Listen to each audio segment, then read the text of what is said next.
Yep. What's up, everybody? Welcome to another episode of It Could Be Better. My name is Yannis Pappas. I'm Nate. And we are joined, as always, by Chris Laker. Hey.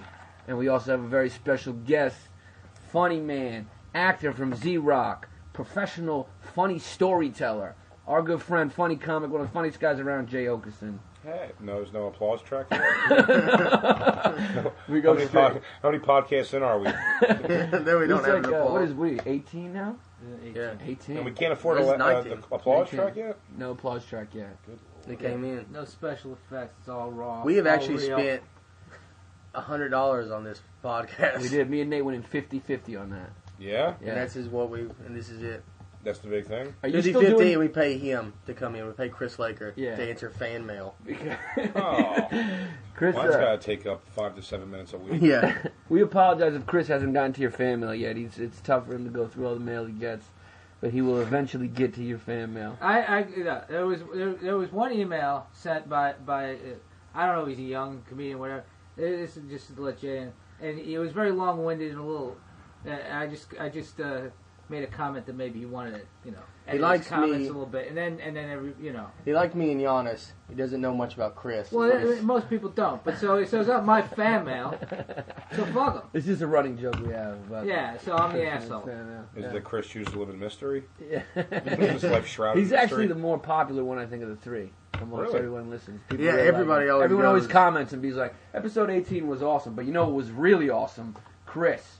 Amongst the 20 people that listen, but the general public. Are you like not the Artie Lang? Do you have a lot of problems and stuff, and you might go off the deep end one day? No, I don't really have that. No, me and Nate just did. fight and argue, and then he just interjects Oh. reality. I got as many problems as Giannis. I think we're all equal. We are all equaled.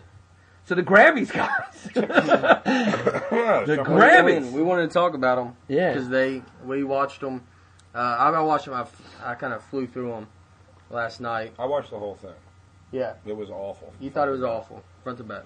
Because at the beginning, I did want to say something about them. Well, what at the beginning did you want to say? Like, Well, with the beginning of the Grammys, Yeah. I thought Lady Gaga opened it up. yeah, Which is probably the most, interesting performance of all, because everybody else, really, it makes sense they phoned it in with, high production. That's what everybody was. It was Right. but there is 5, musicians, 5 songs, and 5 albums, and it's all the same people, up for every award. And I think the performers, it's Pink, Black Eyed Peas, Beyonce, Lady Gaga, and Taylor Swift. And that's the performances. And then it's the best album of the year is nominees are Pink, Lady Gaga. It's just the same 5 people. Yeah.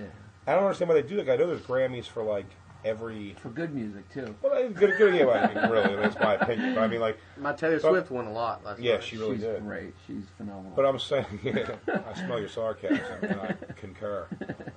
No, it's just why would they not put a heavy metal performance, a pop performance, but everyone. By the way, I think if there was 8 performances, maybe more, maybe less, but if there was 8 performances, there was 7 of them were ballads. It was always really slow. It was the Black Eyed Peas, which who cares? They're the same thing over and over again. Well, The Black Eyed Peas. Yeah, I You like really it. like it simplistic as all hell, Nate. Yeah. You really do. I'm telling you, you could write a Black Eyed Peas album in 15 minutes. You could. It's a series of noises. Go boom. Yeah. Bing, bang, boom, whip, wang, woo, There's bling, blang, actually blow. it's a songwriting category. One of the things is for best song, and it was Black Eyed Peas, and then if you like it, put a ring on. If you the Beyonce thing. Yeah. Yeah. 2 I lyrics. mean, and then heavy metal was won by the best heavy metal was young up and coming band Judas Priest. Those That's kids, who won, those really? kids, They those won kids. heavy metal? Yeah, look out for those kids in the future. Judas Priest, big things. I hear good things. I hear the lead singer's a little light in the loafers. Every band on heavy, and they stopped updating the heavy metal bands. Yeah. It's all. It looks like a county fair. Wasn't the first one bands. ever, the big deal, the first Was Grammy Jethro ever was Tull. Jethro Tull Beat over Metallica. Metallica. But now they have hard rock, and that's where Metallica is. Doesn't heavy metal? Don't they have their own awards? The Metal Hammer Awards. Don't they have their Nobody. own thing?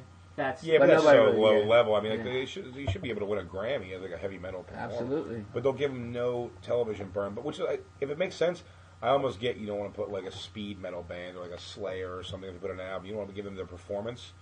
I get like Rob Zombie's album comes out tomorrow. Like maybe he could at least bring some kind of a different vibe. It's like literally, it's like pop music into pop music into pop music, and there's no.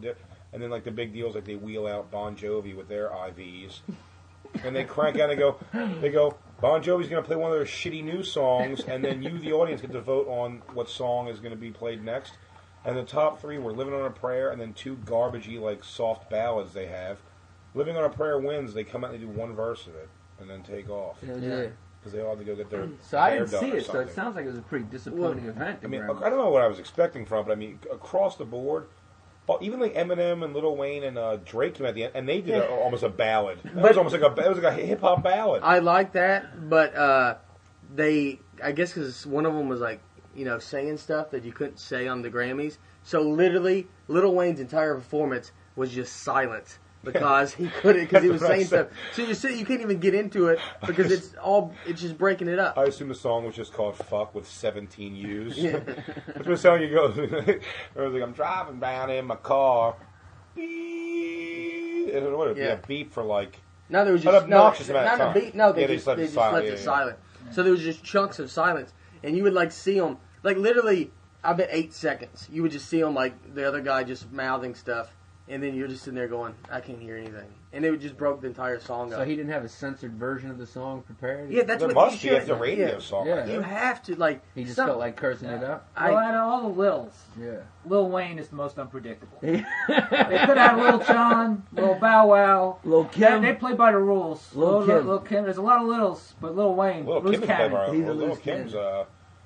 I'll tell you what, Lil Wayne won me over 1,000% at the MTV Awards 2 years ago. What did he do? When he came, he came out to that Misunderstood. I'm just a soul whose intentions are good. And it was like Leona Lewis singing it, and then he did some lyrics to that, and then he did a song, A Millie, which was the performance of that was unbelievable. And then that T-Pain guy came out, and he did If You Got Money. T-Pain's the guy who does like a chorus on everybody. I understand. Let me tell you something. How weird it is. Why try to have talent in your life when you can just it's unbelievable. Get one of those electronic Just boxes. to watch him sitting in the Grammys, and you're like, you're at the fucking Grammys, dude, and you really do nothing that anybody else couldn't just jump in and do. But I didn't realize, it's funny, it makes sense now that I think about it, because I don't listen to, pop music too much, but it makes sense almost, if I go back and do listen to it, it's that's the reason everybody sounds like. It's all that. All the music is that. Rihanna is actually not a very talented singer, I don't think. She sings into that. That's why all her songs sound electronica thing. Yeah, that's why her voice always sounds the way it sounds, and she's able to hit those high notes because it's not her. Right. It's like that machine, but her, and I think Beyonce does the same thing. It's all that auto tune, right? That's what it's called. Yeah. Well, they had the other thing. Insane though. It's there's no more talent. Now it really is almost 100% look. It's your goofy look and energy, I guess. Well, that goes back to the Brady Bunch with Johnny Bravo. What's his face? Jamie Foxx had a Civil War suit on, Oh man, I made 1,001 racist jokes during that one. Yeah. He came out wearing a Civil War. You know what? Here's Jamie Foxx wore a Civil War costume to sing his thing. And, by the way, and he was lip singing auto tune. They all, I think do they all lip sing? No, absolutely not. But they were lip singing. Here's the deal about Lady Gaga. Supposedly, though, people say she can sing though. She can sing. Yeah. You know what's funny? I like her. I'm not a fan. Of course, you like her, Nate. I'm not a fan. I gave her a listen because I'm a huge Marilyn Manson fan, and he really heavily endorses her. Because she looks just like. She looks exactly. They look like the same person. I've heard 5 people say that today, by the way, which is true. But she's a big fan of his also, so I think that's kind of the reason. I think she kind of emulates what he does, and I dig what she does. I just don't love the songs at all because the style of music is. But I think her performances are great. I think the one she did at the MTV Awards, the Phantom of the Opera thing, and this was a very big performance. I just didn't like what they did with the Elton John. I couldn't care less about. It was not a good performance. But she's interesting and different. And she did I guess an AOL sessions thing where they sit down just her and a piano.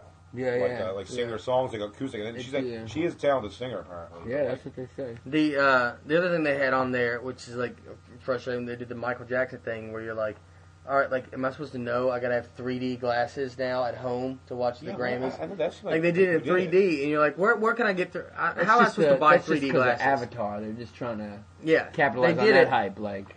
And they showed 3D. I don't know if Michael Jackson's trying to capitalize on Avatar.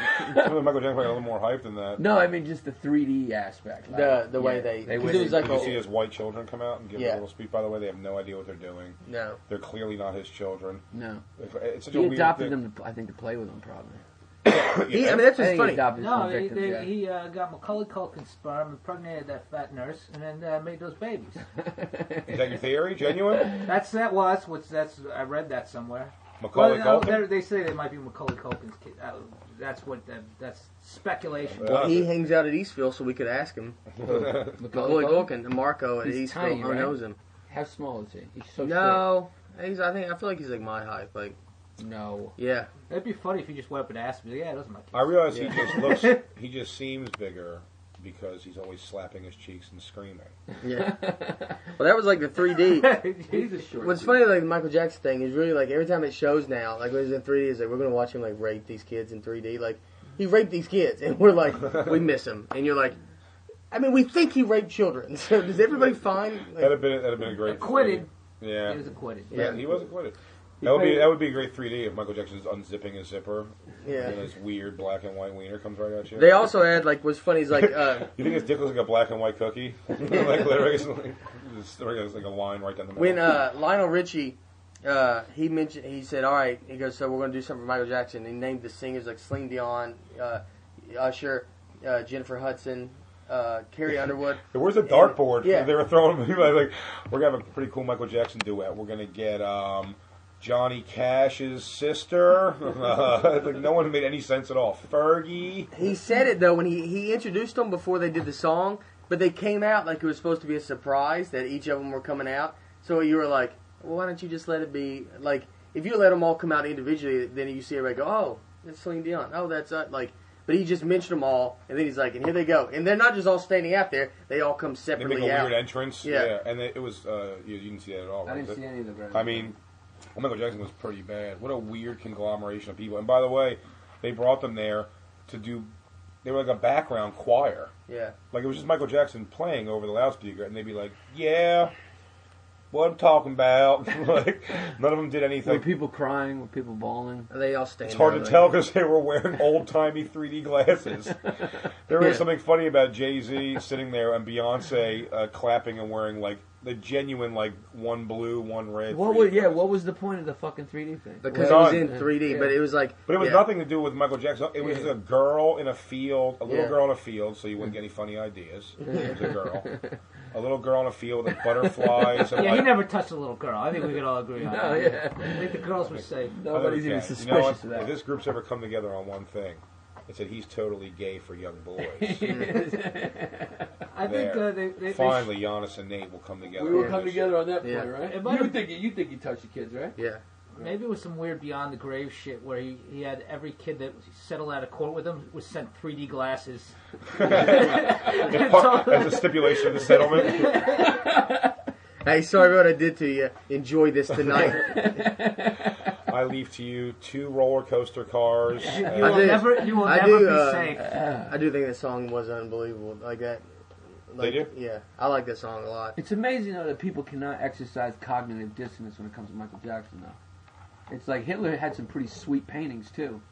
What do you say about? That was pretty terrible. What do you say about the KKK or something? Like you can almost get on board with them if they just took out. Propaganda's great. Yeah, that's they're why good it's at it. propaganda. It Yeah. works. I go, but then you gotta realize that because I'm Jewish. That's what's funny. It's like it's always. I mean, You always get seduced by it. I mean, when you it's remember like- you're Jewish. You're It's like, oh wait a I should second. go back to Africa so we can be safe. Like listening. The Mexicans are taking all the jobs. Like I see that happening a little bit. It's like the goddamn Jews on all of it. It's like, oh, all right. Here's your application back. Sorry, fellas. I didn't You know- almost had me. I didn't know there was a drug test. Let's talk about. I go, here's your literature back. Like I just don't understand why people can't enjoy his music without sobbing about the loss of him. I mean, the loss Yeah. of him. First of all, he hasn't made a. Anyway, we talked about this like Yeah. way back. He hasn't made a good yeah. song in a long time. Yeah. That's all right. Let's talk about Pink's performance, which was the. Yeah, I was leaving the bananas. house going to my show, and I saw immediately everyone was tweeting about this. She did something amazing. Because she looked like half naked. Well, that no, the only and then thing? no, she does because she did the other performance on one of them where she was like tied up and she was doing like circus stuff. She's doing like like going up in like the Circus Soleil kind of type stuff, and so she's singing like it was like pretty like cool. She got wet at one point where I was like, I don't know where that water came from. They dunk her in water and then they spin her around a bunch and like she showers the crowd with water. Which is funny seeing all the black girl performers like trying to cover their hair. Don't fuck up my hair. Oh shit! I just got this done. I think that's considered artistic because she's not hot. Right. Like if she had big tits, it would be like there'd be a big cry today. She's hot to me, brother. She can be She's hot to you. She's hot to me. She looks like a dude. In I like a that masculine bodysuit. girl. Yeah, she's got a bit of a dude face. I always just like soccer players and field hockey players. That's my type of shit. Right. You'll figure out some things. That later. was a good Family Guy joke I saw the other day. This is more disappointing than that Playboy issue. It's like, okay, women of the Summer Olympics. He's like, man, those are some broad shoulders. I guess small boobs are good for swimming. Those are balls. That's a really funny one. Well, you've met Pink? I met Pink early in my career. Yeah, I thought she was Oh, I remember the story on the plane, right? Yeah. Yeah. I was doing comedy for 6 months about. And you were doing BET, right? And I got BET Scum of You, which it turns out, I think if you just have a videotape of yourself telling a joke anywhere to anyone, you can get on BET Scum of You. And that worked. I had a tape of me doing that, so I think when I told my dad that too, I was like, I'm doing BET Scum of You. He goes, that's so cool. I'm like, wait a second, you were in contact with your dad at that point? Oh, yeah. I mean, I would tell him stuff, yeah. Right. How did you track him? I thought you guys weren't in contact. No, we weren't like at a loss. We just didn't talk ever. Like, he just like... So you called him up excited when you got yeah, at that point you were like... No, yes. It was funny, but years later it's almost like it could have been like, hey, Dad, if you want to come do it, you could probably do it too. It's like, just like tell one of your fart jokes to one of your work, office people. Right. And then, Film it. so, I remember going to Philadelphia airport and waiting in line. I'm just feeling super confident because in the world I know, I'm doing all black comedy circuit, and I've reached the pinnacle. I remember when 6 I months. first started doing comedy, I heard your name. It was some lucky. It was a Salem contest. Salem Orby, yeah, man. That you won. Yeah. You won that, right? That was when I first started doing comedy. I was like, yeah, this guy Jay Oakerson won this.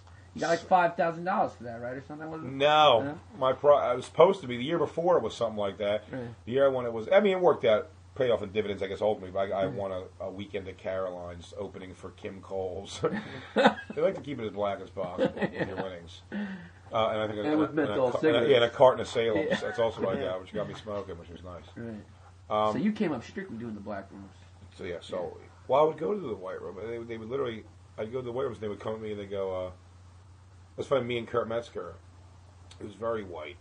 You know what I mean? And we'd go to the black rooms, and they'd be like, yo, Jay, have a good show. Because I just went the character completely. I'd wear FUBU sweaters or sweatshirts and whatever it took. I had my pant leg rolled up, my one boot on, like my boots unlaced, you know what I mean? It's like open and stuff like that.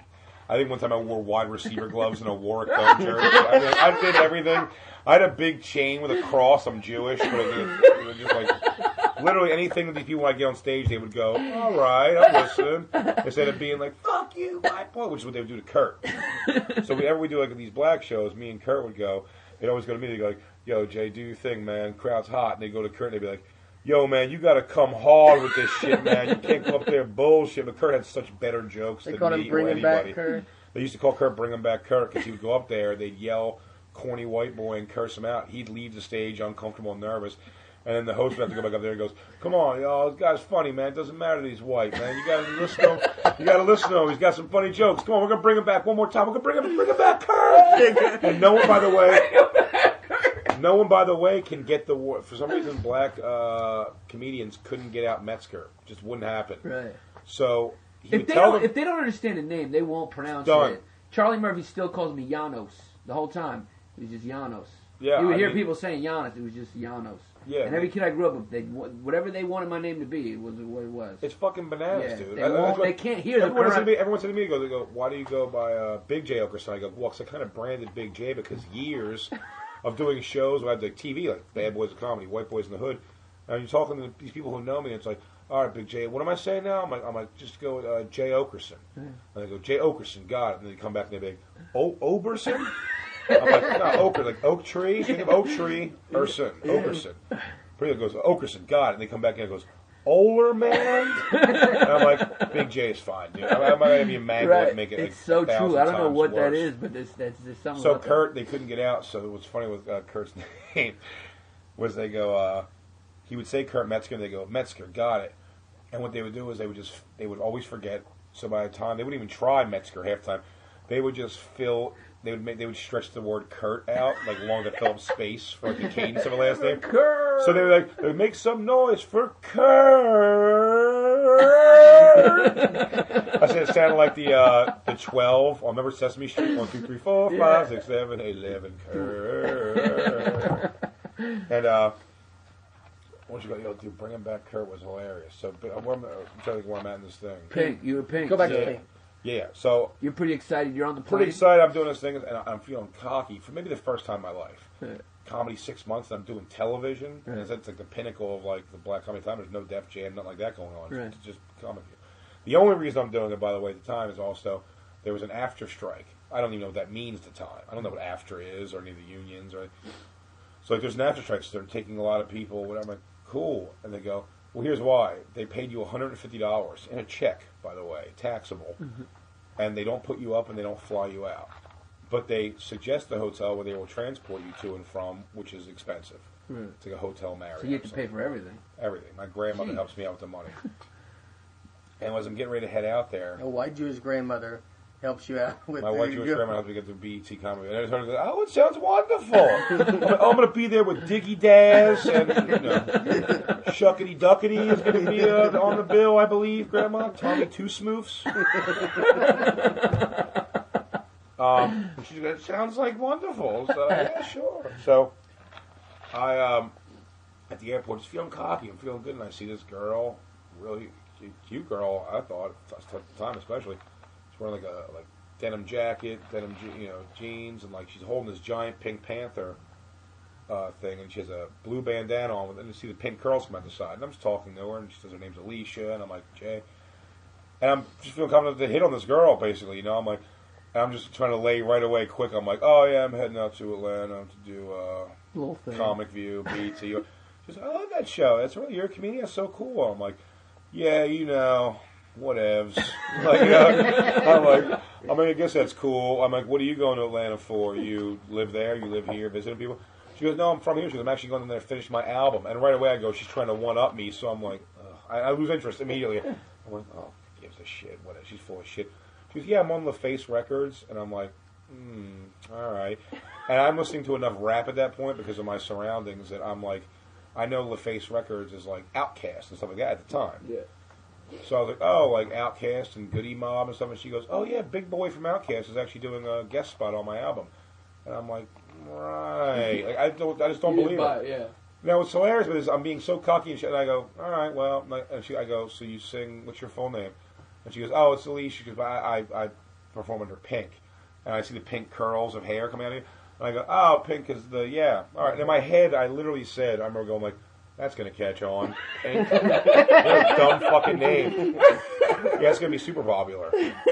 And she gets on the plane, and it's so funny. I'm going my ticket that my grandmother bought me to go sit in aisle 27 of this like economy flight. You know what I mean? And I'm sitting in the middle seat, and I look back. I'm still feeling cocky enough that I look back, and in row 30 is fucking old Pink. So back there, and she's not no songs out, nothing yet. She's just doing her first. And she looks back, and she waves at me, and I actually give her like a right, sure, yeah, good talk. And I sit down in my middle seat, and when it's all over, as we're splitting off at the airport, her words literally, she goes, "Hey, this is gonna be awesome when we both make it. We could always say, remember when we met on that flight and stuff like that." I'm like, "Oh yeah, I'll keep an eye out for that." So I do. Now I should tell what happened and like how bad the experience was. That is I'm hysterical. going to tell you how bad the experience was at Comic View because it all kind of flows in. So she really said that on the way out. She's like, Literally, yeah. swear to God. So I go to do Comic. This is my experience at Comic View. I go there. They make you sit around all day. Because I'm one of the few white guys out there, a lot of the production is white. And they don't trust or like black people. So what they do is they inadvertently make the whole situation seem very racist because they are putting things on me that are not necessary. So in other words, they go, I'm like, I'm going to go smoke a cigarette. And I'm like, oh, okay, well, if you're going to smoke a cigarette, it goes, fine. Then wait right here. Kareem, Tony, Khalif, whatever. It's like, go now, smoke a cigarette because Jay's going, because they know I'll come back and I'll bring them. And they try to give me everyone's like dinner ticket. Like, can you hold everyone? I'm like, no, you're making it weird. Like, I have to babysit these guys. They're human beings. Right. Like, they hear you. They hear you trying to have this white body moment. He's like, can you watch these blacks, please, and make sure they get their dinner or they get ornery? Yeah, take this nightstick. And by the way, also, it's why they make you get to Comic View at 9 a.m. And they don't film till 9 at night is because they don't trust anyone's going to stay or show up. Right. So I go to Comic View. This is funny, dude. So I go to Comic View. I'm there all day. It sucks just waiting around. I get my shot. My uncle, who's my real dad's brother, who I haven't seen since I was a kid. He lives in Atlanta. I'm coming with some work buddies. It's gonna be I haven't seen in years. I'm so proud of you. This is so amazing. All night they're the ones in the audience that are the guys that are got a couple of white boys up in oh shit, who's gonna start dancing? It's the white boys. Do this one, white boy. My dumb fucking uncle. Now, my only release to this whole thing is, and Nate's been enough hotels me to back this up, is I like my hotel room to be freezing cold. And it's summertime in Atlanta. It's fucking hot. I like it to be cold in my room. Black people like it hot. Yeah. So at very least, worst case scenario, if the show sucks, if everything goes bad, it's one of my first times ever going on the road to do any kind of comedy, ever. It's like flying somewhere to do comedy. I got a hotel room. It's very new to me being in hotel rooms. Now it's like such like a regular thing, but like I've never been in like hotel rooms, I guess, before. I'm excited. I'm like, oh, my night in a hotel room. I just did a TV show. It'll be awesome. My uncle comes to the show, and there's a buffet of food out there. And before anything happens, as soon as the show is over, show goes pretty good. I wore my FUBU jersey, my whole thing, and then I go to my set. At the end, he's talking to me. He goes, you got to come back to the house. Everyone's waiting up for you. Everyone can't wait to see. I go, I'm leaving in the morning to go back to Philly. I was like, I got to catch a flight. He goes, I'll have you back in the morning. What time's your flight? 9 o'clock? I'll have you back by 7 at the airport. It just seems like it's far. I want to get some food and kind of relax. Come on, everyone's waiting up. We haven't seen you since you were a kid. Oh, your cousin, we were like little kids together, this girl. Your cousin misses you so much. She can't wait. Everyone's waiting up. All right, Uncle Vinny. So I get in his car. He goes, really close by. We're 45 minutes into this journey into the middle of nowhere. And I'm saying, well, I want to get some food. I didn't eat the thing. I'm really hungry. He goes, well, stop. There's going to be a place.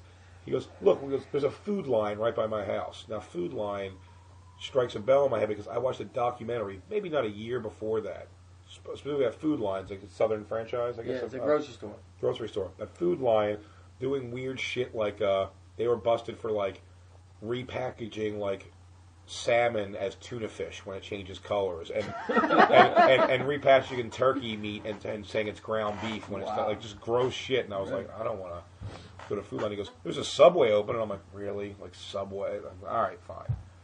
We go to Subway. I get like a foot long, whatever, a sandwich, something. He drives me into, I think he's joking, he drives into a log cabin down in the woods, is where he lives basically, in a log house, with his wife, my Aunt Patty, his son, who I have no idea whose kid this really is because he's a chubby kid with like bright orange hair and freckles all over his face. No one's got freckles or red hair. And my cousin Nikki, who is home with her, she has a baby now. She's young, she's my age, and this is like, I'm 20 years old maybe when this happens. And so I go out to, we pull the throttle down, and I'm like, oh, this is going to fucking suck. We walk into the house, first thing, they have a giant dog. I mean, like a huge, one of those Mastiff type dog, like huge.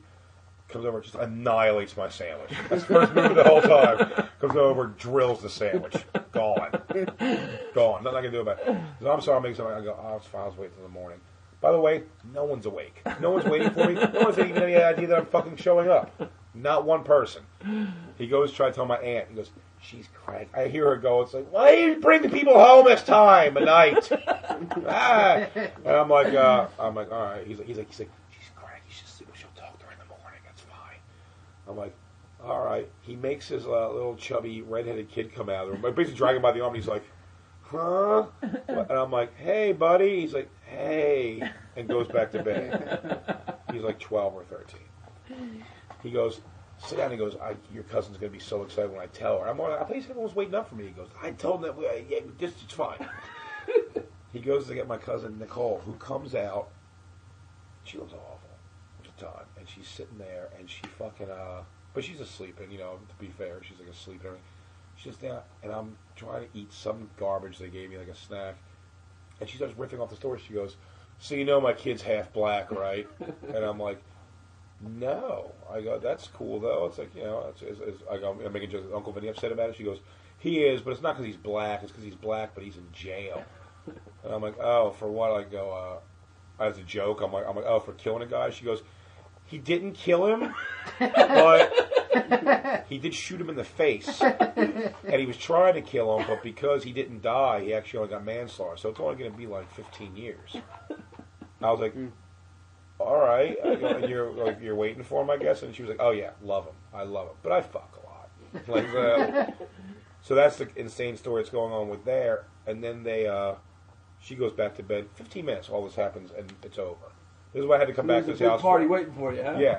Macaroni salad out, so everything. It's fucking hot as hell. It's Atlanta in the summer. It's hot as hell, and they have no air conditioning. Ceiling fans, which suck. And I go, so where am I sleeping? And my uncle presents his couch to me like he's showing me a fucking king side bed. He goes, ah? Am I right or am I right? Huh? It's a couch that, by the way, it's the love seat because the dog sleeps on the couch. Swear to God. The love seat has 2 mismatched cushions that don't fit. So my back's hitting springs all the time. And I'm laying there, and to turn the light off, he has to turn off the ceiling fan. Oh, jeez. Because everything's going on. And I'm just trying to go with the flow because I'm a guest, but it sucks. So I'm laying there in this fucking place, and I have to, is this boring? I feel like I'm boring. No, it's great. I'm laying there in this fucking place, and I'm nodding in and out. I'm watching He Got Game is running on a loop on some channel. So I'm in my second and a half viewing of He Got Game. And I sit there and I'm just looking up. I'm like, I'm hot. I'm sweating. I'm like looking at the dog. I'm like, this fucking dog. I'm hungry. I just wish I was in my hotel. And I'm like, and now I'm itchy. There's something. I go, my fucking hands are itching. I go, and my hands look like they're on fire right now. What's wrong with my hands? I see my hands are all kind of reddish, but it's dark. I can't really tell. Right. So I go, and I guess something bit me. I got a bite. I ended up seeing like a point where I was bit at someone. I don't know what reaction I had, but I looked down the hallway at one point, and I see this creature-looking thing like way down the hall. I go, ah! I go, what the? And I start going, it's me. I'm disfigured with hives. I'm not even a highly allergic person to anything, but I got hives. Like my eyes are all fucking weird and so. And I just go, in family I don't know very well. So I go, bleep! And scream. And everyone wakes up. And I'm just going to go, something's wrong! Something's wrong! And I'm having a full-blown panic. I haven't seen him since I was maybe 12 years before this. I was a kid. I'm like, I can't. They're like, calm down. Your aunt's a nurse. She's a nurse, and she will figure this out. You're going to be fine. She goes, I go in the room. They wake her up. She's half asleep. She goes, what's going on? I go, he goes, he's having a reaction to something. So my fucking cousin, the little redheaded kid, my cousin, the girl, comes in holding her half-black kid. My uncle Vinny and my aunt, they go, you got to get under really hot water. You have to get under hot water. And talking about feeling like a Jew in Auschwitz, I swear to God, my uncle strips me naked and puts me in a scalding hot shower, and I collapse into it. So I'm laying on the side, I'm just screaming, and there's scalding hot water in front. While the family's watching me, buttoning my dicks out. I'm like ah, ah. And they're all just sitting there. She's holding the baby and everything. It's like, is he going to be okay? And I was like, making these noises in this goddamn shower stall, and they, it starts to feel a little better after a while. Butt naked, by the way. Dick's just hanging. It's awful. And I get dressed and I go, I want to leave. I want to leave now. Now I'm getting bitchy too. He's like, I'm going to take you in the morning. I go, I got to go. I can't stay. He's like, we'll take you. I walk out of the house and I go, I want to try to hitchhike. And he goes, there's no cars out there, and they live in the woods. But I tried. So I come back in and I sit there, and they take me back to he takes me back way in the morning. Literally, our last words, he goes, I'm really happy you came to see us, man. I'm really excited. I go, yeah. I closed the door. I went to the hotel, went to the airport. I went home. 6 months later, I'm working at 7-Eleven. That's my job at the time. Done a Comic View, but I'm working at 7-Eleven. Working at 7-Eleven, I'm like, this fucking sucks. And I'm contemplating quitting comedy. Because I think I didn't really know how to get into the mainstream circuit. There wasn't really one in Philly. Right. So I'm like, this is the low ceiling on this, and I'm not going to make any money ever, and these experiences suck. And I'm getting shit thrown at me, and I've been like, jumped by promoters, all this goofy shit. It's like, this fucking sucks. And then I'm sitting there, and like the night that I'm having this crisis of conscience, the owner of the 7-Eleven comes in, she goes, we're going to start carrying some new merchandise, so we got to log it all in. I go, all right, and they start carrying the top new singles coming out, and I see fucking Pink, you blah blah, and I'm like, wow. I'm like, really? Like, I was so shitty to her. Like, she's made it now.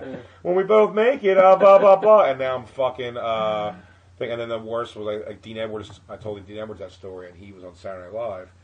When she came on, he goes, I love that story so much. He goes, I told her that story, and she was like, I don't really remember. Like, that's the funniest part of the whole thing. I don't know him. That is fucking funny. Wow. Well, he's talking about those, all the like the black rooms. Tell me that story the other day that you left early. Which? The one you ended up going out the back. Oh yeah, dude, that was one of the first. That was the first show I ever did, like paying show away from a comedy club. I was in the Laugh House in Philly every Thursday. It was like the big show to do. That was like their big open mic. It was packed. It was awesome open mic in regards to open mics. Open mics usually 5 comics in the back of the room, and like maybe a couple people show up, and you're talking to a bunch of comics. This wasn't performing for the comics. Oh, this was a sold out comedy club. You been to the Laugh House in Philadelphia? No. It's sold out. Yeah, I've been there. It's packed to the wall because it's promoted on the rap station. A DJ on the rap station, one of the co-owners. They sponsored it. It was like this big. It was deal. the only club. Only game in town at the time. Yeah, there was no helium or nothing at that point. There's like some comedy cabarets, but they're small potatoes places. And so they go, yo, Joe, I want you to do this show for me, man. It's going to be cool. At a place called Roy's Comfort Zone. It's a hilarious title. Roy's, I'm like, okay. I'm like, I guess I'll do that. So I go to my mom. My mom's like, oh, really? I go, yeah, they paid me $50 to do comedy. How cool is that? And she goes, that's really cool, I guess. They weren't like super supportive at the time of me doing comedy. And she goes, where's it at? I go, Broad Street in Hunting Park in North Philly. And she goes, please, just don't go to do that. And I'm like really dangerous. Bad neighborhood, North Philadelphia, yeah. And I'm like, what? But I'm doing comedy. Everyone's gonna be cool. She goes, I'd rather give you $50 to stay home if you would. I was like, no, I want to earn money doing comedy. I'm trying to be, like, hold my own here as like a man in some way. Dude, I go up to do Roy's Comfort Zone. I walk in, everything's cheetah print, which is funny already. Like, and it's like, you've been there before, like black after work lounge type things. Yeah. It's a really thin, long place, and the stage is at the front of it. And it goes really far back, deep, but it's really thin. And there's only one front door, and that's the way out. Now, in the back, we're waiting to go on, and the host of the show is Buck the Fuck Wild. That's what his name. That's what you had to call him. Is that Buck Wild or not Buck Wild from like the radio? No, it's just the Philly guy, Buck the Fuck Wild. We ended up going to jail for several years after these shows. Buck the Fuck Wild goes up there, and they're all, it's all this shit that gets him riled up. You know what I mean? Yo, bitches gotta be sucking more dick in 2001. And they're, I mean, literally, it's the place is going bananas and screaming shit, and he's doing things like, breaking down lyrics of the newest rap song. And he goes, all right, so I'm going to bring up first comic. Yo, this motherfucker's the blackest motherfucker I know. He went to Martin Luther King High School. He be fucking up white boys all the time. Yo, give it up for the blackest shit motherfucker, Big J. And I'm Did he just do that to fuck with you?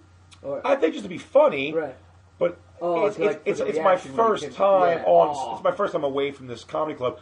That I didn't even always do well at this packed comedy club, but the thing was, it's a less weird environment than this. Now I'm at my first time doing a bar show. The other place, the other place, they're at a comedy show, so I can get up there and maybe try to get a joke, or they'll see how I talk or whatever before they start booing. This place, so I walk out there, by the way, with a look of confusion, like I didn't, because I thought he wasn't calling me at a point. And he goes, Big J, and I'm like, go, and I'm like, I don't know, me now. And I grabbed the microphone, and I remember just talking. Was this first? Did you have to go first? First. Oh man. Host and then me. Yeah. That was always the case. And I'm like, hey guys, how's everybody feeling out there? Blah, blah, blah. And the guy's like, yo, we can't hear you, motherfuckers. People in the audience. I go, all right, well, so I never asked if they could hear me. I just keep talking a little loud. I go, and so I look at my folks, and that's pretty like, yo, motherfucker, we can't hear you. And now I'm doing all my jokes. I'm like humping stools and never been fucking a bitch. And I'm like, yo, man, we can't hear you. And I'm humping a stool, by the way, as they're saying this. And I mean humping, like I got it on its side. I'm not just humping it like it's like doggy style. I'm like almost on top of it. Like I'm squatting on a stool that's laying on its side. And I'm like, and they go, motherfucker, yo, we can't hear you. And I'm just getting frustrated. I go, all right, well, how about this? Can you hear me now? Can you hear me now? Is that good? And the guy's like, yeah. And I go, so I got this girl. He's like, shut the fuck up. And I was like, and I went, dude. And the fucking mic dies. Oh. So I'm like, dude. You can't hear me at all. And I'm like, I'm looking at the microphone, and I'm like, what this is? And the guys in the back are waving me over. They're like, come here. So I walk over to the microphone, I give him, he goes, dude, I'm going to give you this microphone. Stage is empty now. Yeah, the stage is empty, and he goes, we'll switch microphones, we'll get you right back out there. And I was like, hey, you know, they're not really into what I'm doing, so I'll just bail, I guess. And he's like, yeah, you don't want to go back out? I go, I mean, I'd go back out, but it doesn't seem like the show is really, it's probably going to make the show worse. Like, he's like, all right, man, no problem. And I sit around for like 5 minutes or so, and I go, can I get paid? I go, Touré told me I was supposed to get $50. You know Touré. Right. I go, I was supposed to get $50. And he goes, $50, man, you did like a minute. And I was like, I know, I'm sorry. He goes, nah, you know what, white boy? He goes, you came out here, man, you deserve $50 for coming out, this motherfucker. And I was like, thank you. So he gives me $50. And then I'm like, so how do I get out of here exactly? And he goes, you got to walk right through that way, the same way you came in, through the audience. I'm like, oh. I'm like, is there a back way? I could have sworn I saw a guy, could have sworn I saw a panel where a guy walked in from the back somewhere else. No, I don't know where it went, but he just went somewhere else, I thought. And I'm like, isn't there a back way? He goes, no, man, there's no back way. This is the back room. He goes, you got to go out the front. And I'm like, and he kind of walks away. I'm just sitting there debating. And this what made me annoyed is like little Kevin Hart, little Kev at the time. Yeah, Kevin Hart's big star now. big star now. And you started with him, right? And Kev goes to me. We became friends pretty quick. And he goes, hey, Jake, you want me to walk you out the front? And I was like, Kev, what the fuck? I mean, really? I go, no, I ain't a bitch. By the way, I probably would have been much better. If that was my last option, I probably would have had Kev walk me out. But I was like trying to think of other options. I go, Kev, I don't need you to walk me out. I'm fine with it. And just on my own, I kind of go, I know I saw a guy go into like a back door or something over here. And I see it's a small, like short, maybe 3.5 foot off, door from ground to like where it stops. And I'm like, that's the back way out of here. So I'm getting out of here through the back. I open this little hatch and I go in it, and then I close it, and now I'm in it. And people saw me go in it, and they were kind of like, yo, what are you doing? I'm like, I just didn't answer. I'm like, I just want to get out of this fucking show. I'm in the walls, dude. In the walls. And I'm literally like walking sideways like this in the fucking walls. And I'm the like, door locked behind you. No, but I didn't want to go back out. So I'm going to find the fucking way out of here. Yeah, I mean, there's light coming through. I was like pitch black. And then I see a part where I'm like, oh, it looks like this is like cut out. Like this is a panel to get out, dude. You got you're like you said to me, everything's rubbing. Like, yeah, my stomach and back are definitely rubbing on the front and back of the wall. I mean, I'm like, yeah, I have to walk sidestep.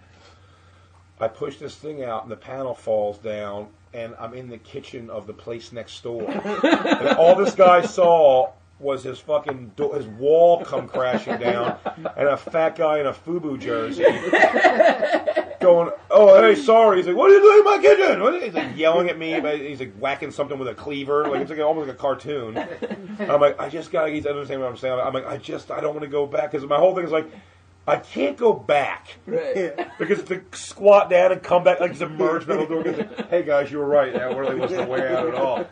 So I had to plead with this guy to let me walk through his thing and get out of there, dude.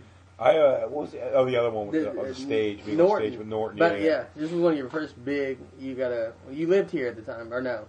Still lives in Philly. Still in Philly. You used to drive up. You used to drive up. You used to drive from Philly. That's like what, like 2 hours, hour and a half. 2 hours. You'd always come up with Kevin Hart. And Keith, did he live in Philly too? Yeah. So, and Keith was in the scene, so y'all both come up together.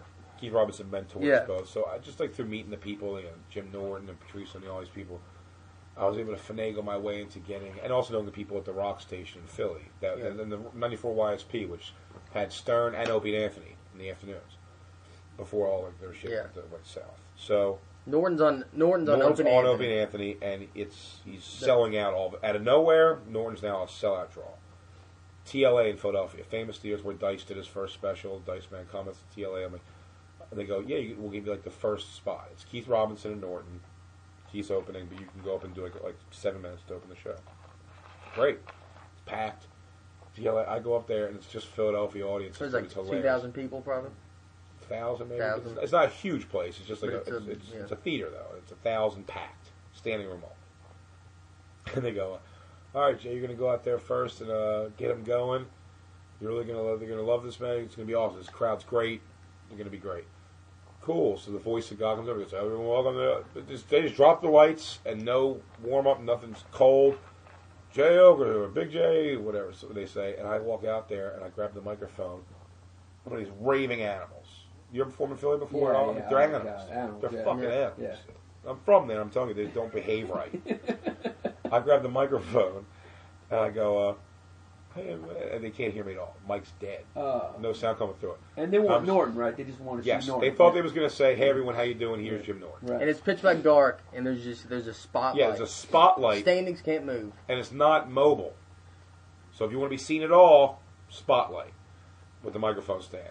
I'm talking to the thing, nothing's coming out. And no one's even yelling, we can't hear them. I know they can't hear me. The monitors, no, I'm like, oh, this thing's not working, man. After they give me about a 15-second leeway, and they start going, asshole, asshole. And I'm standing there with nothing. I'm just taking it. I can't move. I'm 1,000 people. 1,000 people chanting asshole. And the best part is, after an inordinate amount of time, engineer guy comes out and he grabs the microphone.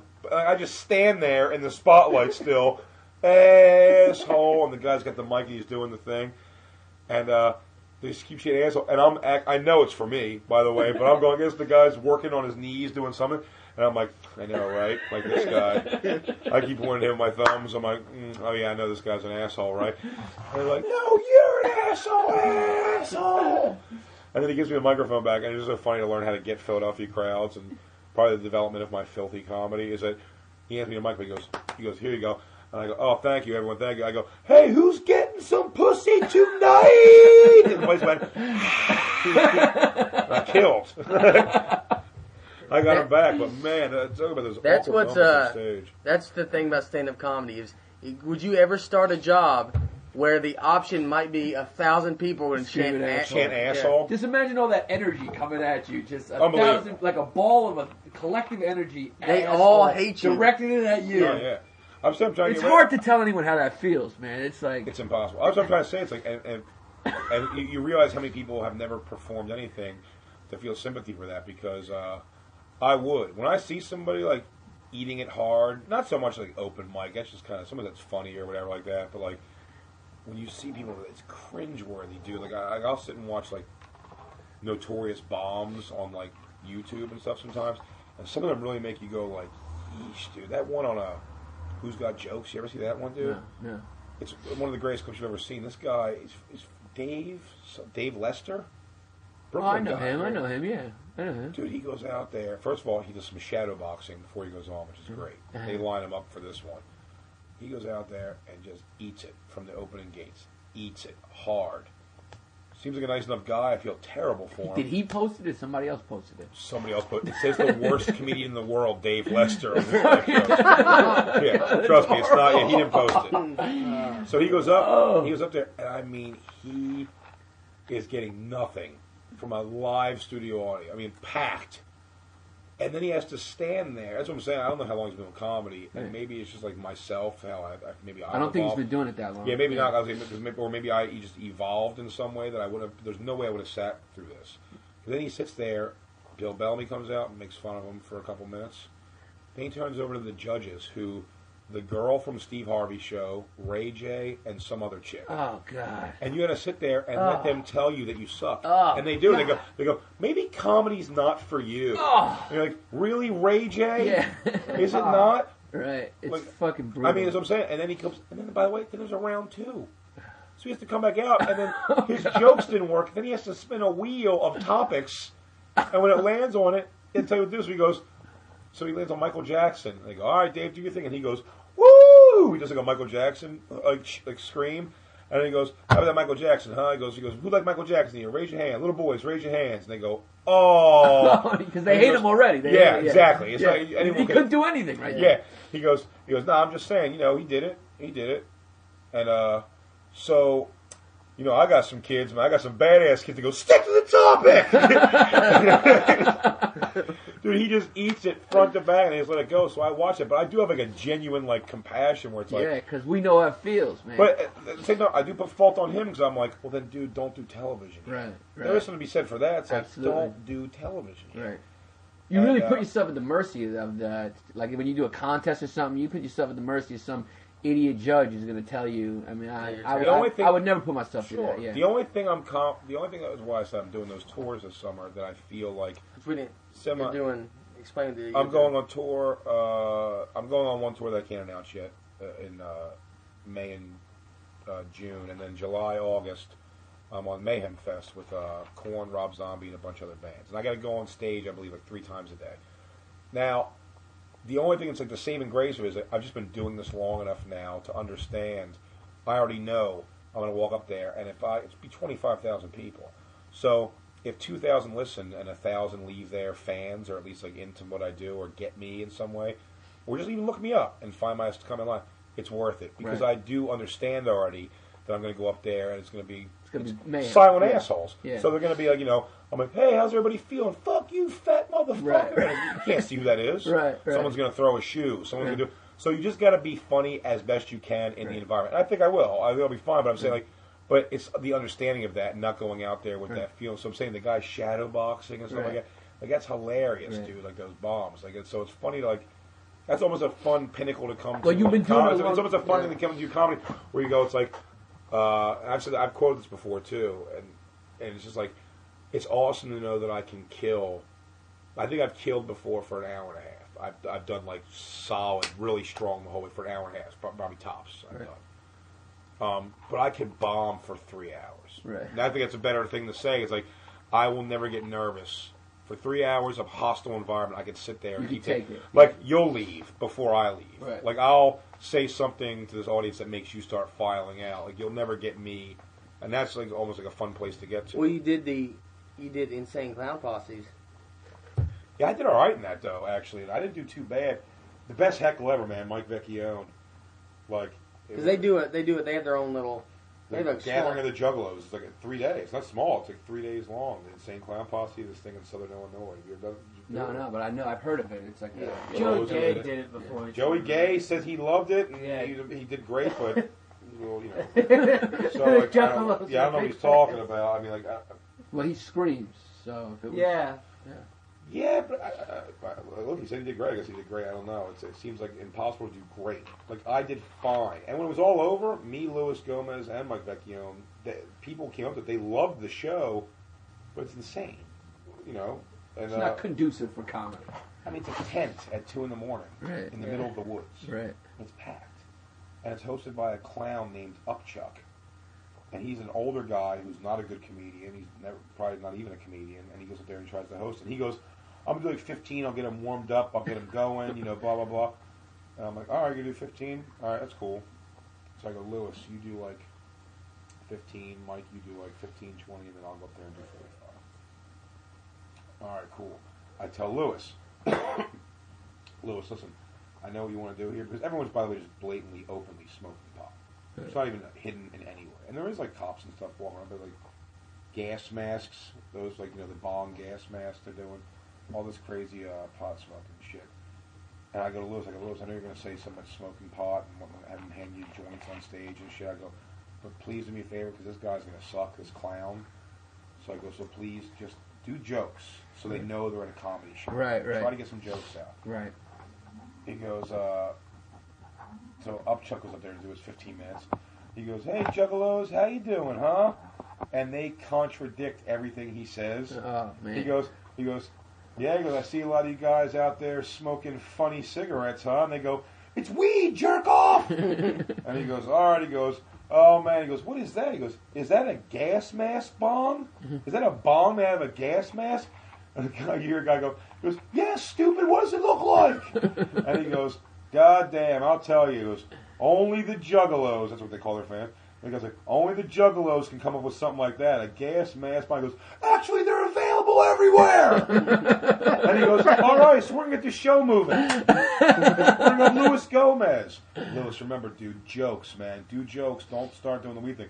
Luis goes, "Hey, everyone, I don't see any Puerto Ricans here." He goes, "No one gives a shit." And Luis goes, "Hey, can I take a hit of that pot?" And he just goes right to that. He does about 10 minutes and eats balls. He brings a Vecchione. Vecchione's doing like pretty bad, and he's giving his best, man. But it's not his fault at all. Right. Yeah. Fucking Vecchione's hilarious. unbelievable. Yeah.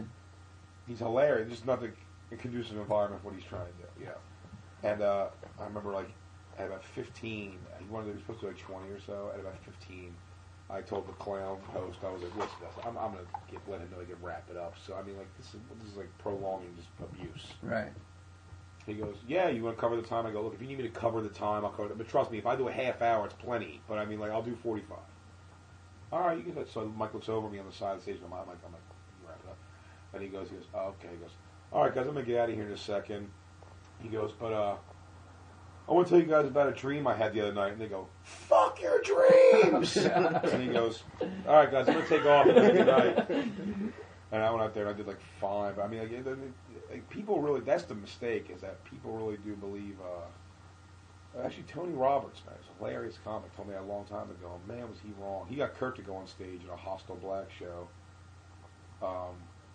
which is actually the night they threw chicken at me, same night. But he got Kurt to go up, the whole thing, he was like, "Hey, Kurt, you going to go up?" And Kurt was like, he's just looking around, it's a scary black club at 2 o'clock in the morning in Atlantic City, and Kurt's like, "Nah, I'm good, I'm just came to hang out with Jay and watch." And he goes, "Oh, man, you must not be a comedian then, man. Comedian get on stage whenever there's a microphone. They hand you a microphone in a restaurant, you get up and start doing jokes." And it's like, I get what you're saying. Right. I mean, but once now you've been doing it, I even get now, but it's like, I get what you're saying, but guess what? Every environment is not the environment for comedy. And people always want to hear the kind of comedy I do or the kind of comedy he, you know what I mean? Like there's a reason, like, I maybe would survive better at Mayhem Fest than Nate's comedy. And Nate would definitely do better at like a very organized like TV, like a Comedy Central taping. Nate would do has a good chance of doing significantly better than I would. Where I would do better like something that's more chaotic. It's just what each comic does is so like different to themselves, and it's like it's a weird thing. The judge goes, "Comedy should be done anywhere." Everyone's like, "No, it really shouldn't." Right. So everybody talks about it. Chappelle used to grab a microphone and head out to Washington Park. Like, really? I'd like to see the footage on that, honestly. I'd like to see how successful this legendary thing in the park was. I'm betting not really. Right. I'm betting the story is extremely hyped up. Yeah. You know what I mean? They make it sound like, and Washington Square Park was rocking with laughter. It's like, I bet he got a couple people to stop by and flip a quarter in his hat and say, "Funny stuff, kiddo." Right. Yeah, that is true. But I mean, when you're a comic coming up, you know, you get your opportunity. You got to go out and try to make something happen, right? Like, Sure. I don't mean like in a hospital, but like, you know, if you in any room, you got to try to do it. Yeah. But when you get older, you've been doing it a while. You don't want to just when it's a bad situation. Like, all right, this is. No, sure. Yeah. Yeah. You get to a point where it's like, look, I said, fucking Patrice O'Neal, man, ate shit not too long ago, and I think he was completely right. And this comic like Maureen Langan did this internet slam campaign on Patrice, saying he's like a bitch and he doesn't know. I think because some police officer asked Patrice to do a benefit for one of their fallen officers, and he goes, "Yeah, I'll do it. That's fine." It was kind of local to him in Jersey, and he went to do it. And they fucking when he got there, they told him, he goes, "Is it going to be a stage? Is it going to be quiet? There's seats. Are people sitting down? Are they going to watch a comedy show? They come and see you. Oh, Patrice, everyone loves you, man. They're so excited you're doing it, whatever." He gets there, no one gave a shit about Patrice was there. They didn't know who he was. It was just not his audience. Right. And they're up there, and the comics are up there on stage eating it because everyone's standing, drinking, and mingling right in front of the stage. Like, not even listening to the comedian. You know what I mean? So Patrice goes, "Yeah, I'm not going to go up there." I'm like, why not? And then Maureen Langen's like, well, why not? You're being a bitch, and blah blah blah. And basically, it's one of those scenarios of like the guy who's got his pants around his ankles, bent over the back of the chair with his asshole reamed open, is wondering why his other buddy's just going, nah, I'm good. Right. I was like, what do you mean I did it? You got to do it now. Right. If I did it, why can't? That's her whole perspective. Right. But Patrice goes, no, he goes, I'll tell you what, he goes, I'd rather make the donation of money to the family. Like, I'd rather give somebody and just not, and we'll do this another time. Next year you want to do it at a comedy club, we'll set it up, and I'll do it. Right. I'll do it for you. But this is not going to be good for my comedy. It's going to make people walk out here thinking I'm not as good as I am. And it's, you got to represent yourself to a certain degree. That's when you get to a certain point. Right. So, I mean... he's earned the right to be able to do so. 110% are on the right. She was insane to start a slam campaign because, like, anyone who's going to get her back is, I promise you, anyone who goes, like, she's right is like a shitty comic. Right. A really shitty comic who has to eat dick on those things. And just to get up, like, that's their... But I get it. There's a point where you do have to do... I did every single shitty... Even when I got to New York, Keith Robinson mentored me and Kevin Hart, but we still had to eat. And I had to eat a little more shit than Kev because Kev, look-wise and everything, was the right fit for the moment. So he kind of got fast-tracked a lot quicker than I did. But so I'm saying I did shows like with a Mr. Microphone, with a wire that's like 2 foot long connected to an amp, with a couch and 2 chairs in a basement of like a fucking like Thai restaurant or a chess, one of those chess places on Thompson down by the Boston. We used to perform at those things like God, the Village Mall had stuff even before. Yeah, but even before when you guys were there, there was like stuff down there, and all these like Kenny's Castaways, all these places had these goofy shows, and I used to do every one of them to get stage time. But you do kind of hope that you fight to a point where it's like you don't have to just say yes to everyone. Right. But you'll do it. Like, I'd go do Comedy Village or the Village Lantern. Like if I was like walking by and it was like there's a crowd, you want to go? I'm like, sure, I love doing comedy. Right. But there is a time we have to like kind of say no to things. But I said it's risk versus reward. The reason I'll do Mayhem Fest like happily is because like if I get 1,000 people who are interested in me a day after each you want some 20,000 fans over here. That's it. And you love that you would go to that concert. And I'd be paying to go to the concert. So for me, it's like, oh, I get to become friendly with these guys. And I mean, idealistically, but I mean, like, I get to be friendly with them and like watch them perform every night. It's going to be awesome. Yeah. Where we at, Nate? We're at an hour. Yeah. I would like to see Nate do Mayhem Fest. That'd be great. That would be hey everybody. I told Nick the other day, I said, I bet like if a person started pushing him, like, because a surprise. I was surprised when I got into comedy how many musicians do bring comics. Steve Burns opened for Mariah Carey. Raj G, I saw her the other day, told me she's got to wrote Patti LaBelle for months. I think Keith Robinson has opened for like some R&B singers before or something like that. So it's like that environment's a little bit better. That's it. If you went out with like any kind of like, if you went to like Southern stuff, you went like Rascal Flatts, I bet you can go out there and do comedy for that audience. Yeah. I'm going to a place where there's not even seats. It's like I'm going to a place where it's like insane people with shaved heads and like tattooed faces are going to be like headbutting each other for 12 hours. So I'm going to go up there like, how's everybody feeling? Fuck you, piece of shit. All right, it's rock and roll. You're able to do some rowdy rooms. Like that room, Louis B's, that's a rowdy room, man. Yeah. What we were talking about before this podcast. The only thing that can help me sometimes is since I'm not loud, some of them will have to get quiet because they can't. Either they're going to just bull me, they're going to just roll me off the stage, or a few will have to quiet down, and then but the problem is I'll have the first people in the first 3 rows going, this is funny. And then the whole back of the room is just having a party. But I'm saying, I think you have the joke. I think right now where you're at in comedy, I think your jokes are bigger than your personality because I think your jokes are really solid. I'm saying when you get like a stage, like when you can step it up, like the presence to like control the room. Yeah. Because the thing is, like, if they're listening to your jokes, like you're bomb-proof. Oh my, you have great jokes, so it's like your jokes will always hold up. The difference is like. My jokes, some are offensive, some won't like the jokes flat out, or some people will love the jokes. The thing is like, but I'm good at getting them to have to listen, or like, it's like you're going to have to listen or you're going to be upset with me in like a few minutes. That's the only like... Do you think that's... do you think, like you said, you think that's after doing it so long and experiencing so many bombs that you kind of have that confidence up there? Like, I don't care if this goes wrong. Like, you just command the stage because you're not scared of anything. I think it's like a fearlessness. It weirdly came at different times. I did all the black rooms, and then I was very nervous to come over and start doing mainstream rooms. I thought they wouldn't get what I was doing. 'Cause I really, at one point, just catered. I pandered a completely total black room set. Like by the time I was doing like, what's with P Diddy? I like really horse shit. I mean, bitches in the club always be blah blah blah. And so I really quaffed a set like that. And when I got up here, that made me nervous to do mainstream. But once I started working them and getting like comfortable, just like performing for all walks of life, all types of people, I never like had a problem with that. And it wasn't so much. I don't know if I bombed ever really with like, any kind of like regularity that I felt. It was like coming around with that. I think it's just like it is the number of times on stage where you've just been handed every situation.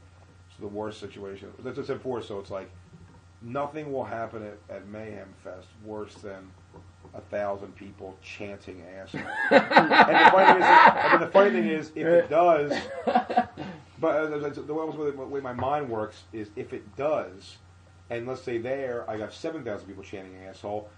I'd laugh at that on stage. Not even like a genuine like. I'd just be like, I'm like, let me tell you why this is funny. Because in Philadelphia 5 years ago, I went over for Jim Norton, and I said nothing. And I said to myself, Mayhem Fest will never be worse than 1,000 people chanting asshole. And here we are. And I can just present that. And then you know what? If 7,000 people chanting asshole, I bet 500 of them laugh when I say that and go, this guy's pretty funny. Right. It's just a funny thing to acknowledge. And if you never, same thing, it's like, how many times can you punch somebody in the face before they don't feel it before you go, well, I'm going to stop punching them in the face. Right. It's not making any difference. You get hardened to it. That's exactly it. Yeah. So the thing, I've been thrown so many goofy, promoters. I've been beat up by promoters. A chicken thrown at me is just hilarious. I performed in front of like the host and his friends, like gang fighting with another like fucking group of guys, and I had to perform 10 minutes or they wouldn't pay me while they're fighting. Like chairs flying, everything. I had to keep going. So it's like, it's all it is. Yeah, it's being in every given situation. That's why I said I never shit on starting in the black circuit. I think it prepared me I think it made it a lot easier when I started auditioning for mainstream clubs. Because I remember I passed the comic strip, not Starla, not the first round of audition people, but Lucian. I passed him the first time. And I told DC Benny that. DC was like, he goes, "Man, you passed him the first time?" He goes, "How many people were in the room?" It's like on Monday nights they do the auditions. I was like, I think like 23. He's like, "Wow, 23 people, and you killed it. You had passed the audition." I was like, "Yeah, it went good." He's like, that never happens. I was like, it was 13 people that were, or 23 people that were like there to listen to comedy. Like they came into a comedy club. Like I'm used to performing in like these like dance clubs where they go, "Stop the music, let's get some motherfucking comedy going." And people were booing right away, and they can't wait to fight you or hate your guts. So doing like the black shows for you was like swinging the bat with a donut. Once you took it down, you're like everyone's listening. This is absolutely. And then it kind of makes it fun to go back. Like I'll still do like black circle like shows from time to time. There's nothing else like for the money, but sometimes just like I have nothing on a Tuesday, or I have something really late, and then somebody else will do something early. Like I'll go in and do it for a couple bucks, but like that's always interesting just to see my child. Because I think that's funny now is to kind of come full circle and see how well I can do without pandering. That's the kind of the fun thing to do now. The thing is like it doesn't always work, but sometimes it does, and when it does, he surpassed a lot of those guys too. Like now, the guys that were like mean to you earlier now realize. Oh yeah, absolutely. But the thing about that is like, and I'm sure Yannis, you've seen this too, doing those shows. Is that the fear in that circuit of the guys crossing over is just insane to me. And when they cross over, like the thought process, like I have to change my material, and it's like you don't like. I can name names, which I won't, but I mean, like, I could probably name you like 10 comics who, like, I thought on the black circuit were hilarious, and now when I see them like in mainstream rooms, I'm like, I don't know what you're doing exactly. Like, you're trying to do a set you think white people will like. Right. So it goes from like their crazy fucking story about whatever to like, now it's like, yeah, but on the subway and notice, to that kind of shit, and you're like, dude, you were like a funny like. Just like rolling with it, like I mean, like, honestly, God, when no one even really watches it, Tracy Morgan is a prime example of that. Like except for on television shows, he's that kind of crazy the entire time. So he gets on stage and he doesn't go on stage thinking like these people want the guy from SNL and 30 Rock. He's up there. He goes, "You ever fuck a bitch in the ass and your dick's all got doo-doo on it?" And church groups and women who love him on SNL are walking up the door, and he goes, "I don't give a shit. This is how I am." And he doesn't change for anything. I tell you, I got third-hand advice that Patrice told me about Tracy Morgan that I thought was 2 pieces of advice that Patrice told me that I thought were great. And it was about when you were funny with your friends growing up, and you were always the funny guy. Most of us were. He's you never thought about my friends are coming to pick me up. I should go try to think of something funny to say when I get here. You just were. You just knew that's what you were, and you just understood. It's at some point tonight I'll make everybody laugh and everybody cracking up. He goes, just walk on stage with that same confidence. Not so much in your jokes. That's great that comes to your joke, but just the swagger of. It's well, look, if this goes terrible, I'll be funny in some regard. Mm-hmm. And that's why I think getting past that point of being 100% yourself on stage comes into play, because then at least you're confident. The same way you'd be if you were out at a bar and the 4 of us were hanging out, and someone across the bar is "Hey, any of you faggots, blah blah blah." I don't know if any of us have all the personalities. Let's go punch this guy. It's you something quicker, right, and more aggressive and shitty to him. That's fun, and you have that same kind of swagger on stage. And then it was the other thing was never be afraid to say something on stage that you already think might not be funny. Mm-hmm. Don't always just go up there with the stuff that you're just this is definitely funny. Just go try something that people might just go, "Yo," or not even know, just that's just not funny. It's "Oh, I gave it a shot. I thought it was funny," right? And being unapologetic for it. I thought those were always 2 good pieces of advice. Yeah, those are very good pieces for all the comics that listen to our podcast. Yeah, well, there may be a few, but this was an unusual one, man. We're gonna wrap it up, but it was a good one. Well, I wanted to, we can end on. Do you want to do that? The story, taking your pants off, and that's a. Oh yeah. I mean, you want to say something before? We can maybe just end on that, or you want to. I don't know. Okay. We can just. It depends on what time we're at. Yeah, we're an hour 11. Yeah, so we can go as long as we want on this motherfucker. We can do this. This is the World Wide Web. It's wide open. We're usually at an hour, but we're going to keep going. So what's the Give me one more thing if you want. Yeah. One more. Absolutely. One more. So, yeah. Is this So, all right? Yeah, this How is people actually respond to these and like them? No, no, they're going to love it. It's been, the stories have been awesome. Because you know what, though? Because we do get responses where people, we try not to really talk about comedy a lot on this, but they like hearing it because they, it's different. And so we don't do it, we don't do it every time. Yeah, we don't really have any limitations on what we do here. Yeah. It's called It Could Be Better. We walk through it. Yeah. Stroll through. So it's the best name in the world. You actually Could be better. came with it. It could be better. It could be better. Because anytime someone says, "I didn't like episode 4," I'm like, "It could be better, man." What We're not claiming it's good. Did you ever hear the story before, Yannis? Yeah. I have heard the story. It's a good one. By the way, just a quick shout out, Roger. There you go, Roger. Yeah. Not Ronald. Corrected. Roger. Roger. Thanks for listening. All right. We like to name every listener. All we've 5 or actually- 6 yeah. of them. We know your got names. Rusty and Peyton and Annie and I think that's about it. Chris Strain. Oh, Yeah. Chris. There's Chris' job right there. Yeah. It all comes out right there. I can't remember all the listeners. That's his job. He remembers everybody. Mike August. Mike August. You're a Rolodex. We got a few. Yeah. Thank you all for listening, and let's go with this last story. Take us home, Jay. Booyah. Kevin Hart, we were talking about before, hosted a show in Atlantic City at a place called Sweet Cheeks, which is a very ironic title because the show was black comedy show, was supposed to start at 1 a.m. and it wouldn't start usually till about 2:33 in the morning. And it was it ended up being it was like a pimps and players ball. It was guys in zoot suits, girls all horribly dressed out there doing things, and to dance and party. It was listed as a party, and they'd say a little thing with comedy, and they'd stop all the dancing, all the partying at a certain point, and then Kevin would go up there and start hosting a show. The show degenerated from the beginning. It was kind of like Puerto Rican run. It was kind of good, and to becoming this really scary ghetto. Because Atlantic City off the boardwalk is a terrible, terrible place. Terrible, scary, cracked out, street walking prostitute neighborhoods. Awful. And that was the clientele of this place. There was a bounty hunter who worked the door who would run IDs in a machine, everyone's ID, and he would get 15 hits a night. He'd call the cops, and then the cops would drop. They'd come get these guys. And they would just put them in. And as the show degenerated, and became more scary and black. It really just was bad. It was like a bad show. At one point, they had 4 It was like Roadhouse. Remember Jeff Healey band in Roadhouse? They had like a chicken wire fence around them. Like, they should have had that, but they had 4 security people on stage. Wow. But before that happened, when they had no security people on stage, we're there one night. It was the night Kurt Metzger decided to go on. They go. He gets on stage. He's like, "Hey, what's up, AC? What's up, Atlantic City?" And they go, "Fuck you, you goofy white motherfucker." And he's like, "You know what? I'm not even getting paid for this. I'm just going to get off stage. Good night." And he walks. Which I thought was hilarious. And then I realized that I was next. And I was like, this is really bad. So Kev's hosting, Kevin Hart, and they hate him. They hate him. So how much are they going to like us? It's not going to go good, right? So, and then Tony Roberts was the headliner that night. And I could start off by even saying his set ended with him breaking a cell phone over a girl's face. Hit a girl in the face with her cell phone. Wow. But then he didn't know it was a girl. Like he was like getting attacked from behind. He hit a girl with a cell phone. Oh my God. It's insane.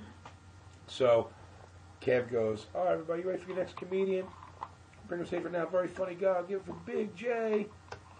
And I walk up there, and I'm just in total pander mode. So I'm like, "Hey, what's up, black people? This is a really great show you have here. It's 3 in the morning, but it's packed." And someone goes, "Stop kissing ass, motherfucker!"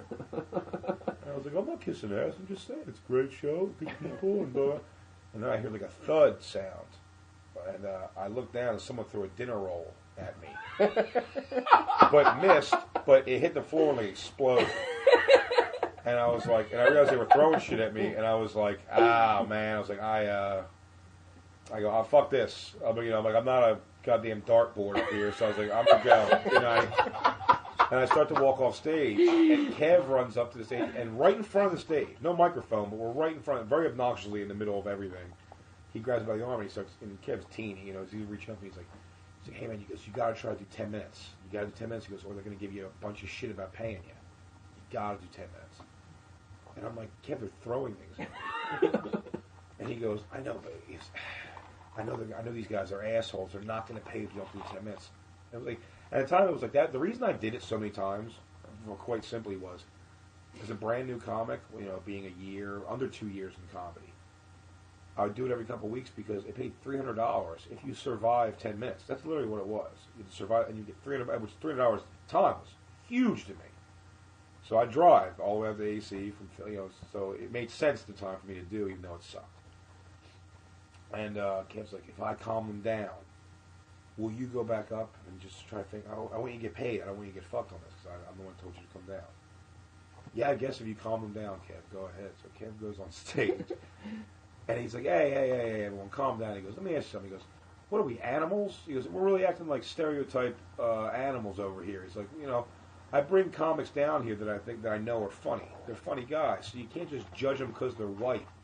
He goes, "You did it 2 times tonight." He goes, "And it sucks, man." He goes, "These guys are both funny guys, and I want you guys to have a good show." He goes, "I wouldn't bring down bullshit." He goes, "If you listen to them and you don't think they're funny, then you do whatever you want." He goes, "That's how I'm sure these guys are funny, so you got to listen to them and let them do their thing, all right? Because we're not at this Martin Luther King speech, dude. Beautiful." And I remember and you see the crowd getting all like a little ashamed and like they're ready to turn around, and Kev's like, "All right, so you guys ready to show them that we're not animals?" And like the crowd starts clapping. Hundreds of people, by the way, 300 people. He goes, "You ready to show them? You ready to have a good time tonight, people? Did you have a good time?" They're clapping. He goes, "Are you ready for your next comedian?" And the place is erupting. The feet are stomping, clap. He goes, "One more time for Big J." And all the clapping stops. And there's literally one big fat black lady going. And I'm walking by, and by the way, I'm walking up with everyone cheering big. I'm like kind of trotting to the stage, and he goes, "Big J!" And before I get to the stage, I stop, and I'm walking by this lady like, and I was like, "Ooh!" And I get on stage, and I remember my first words.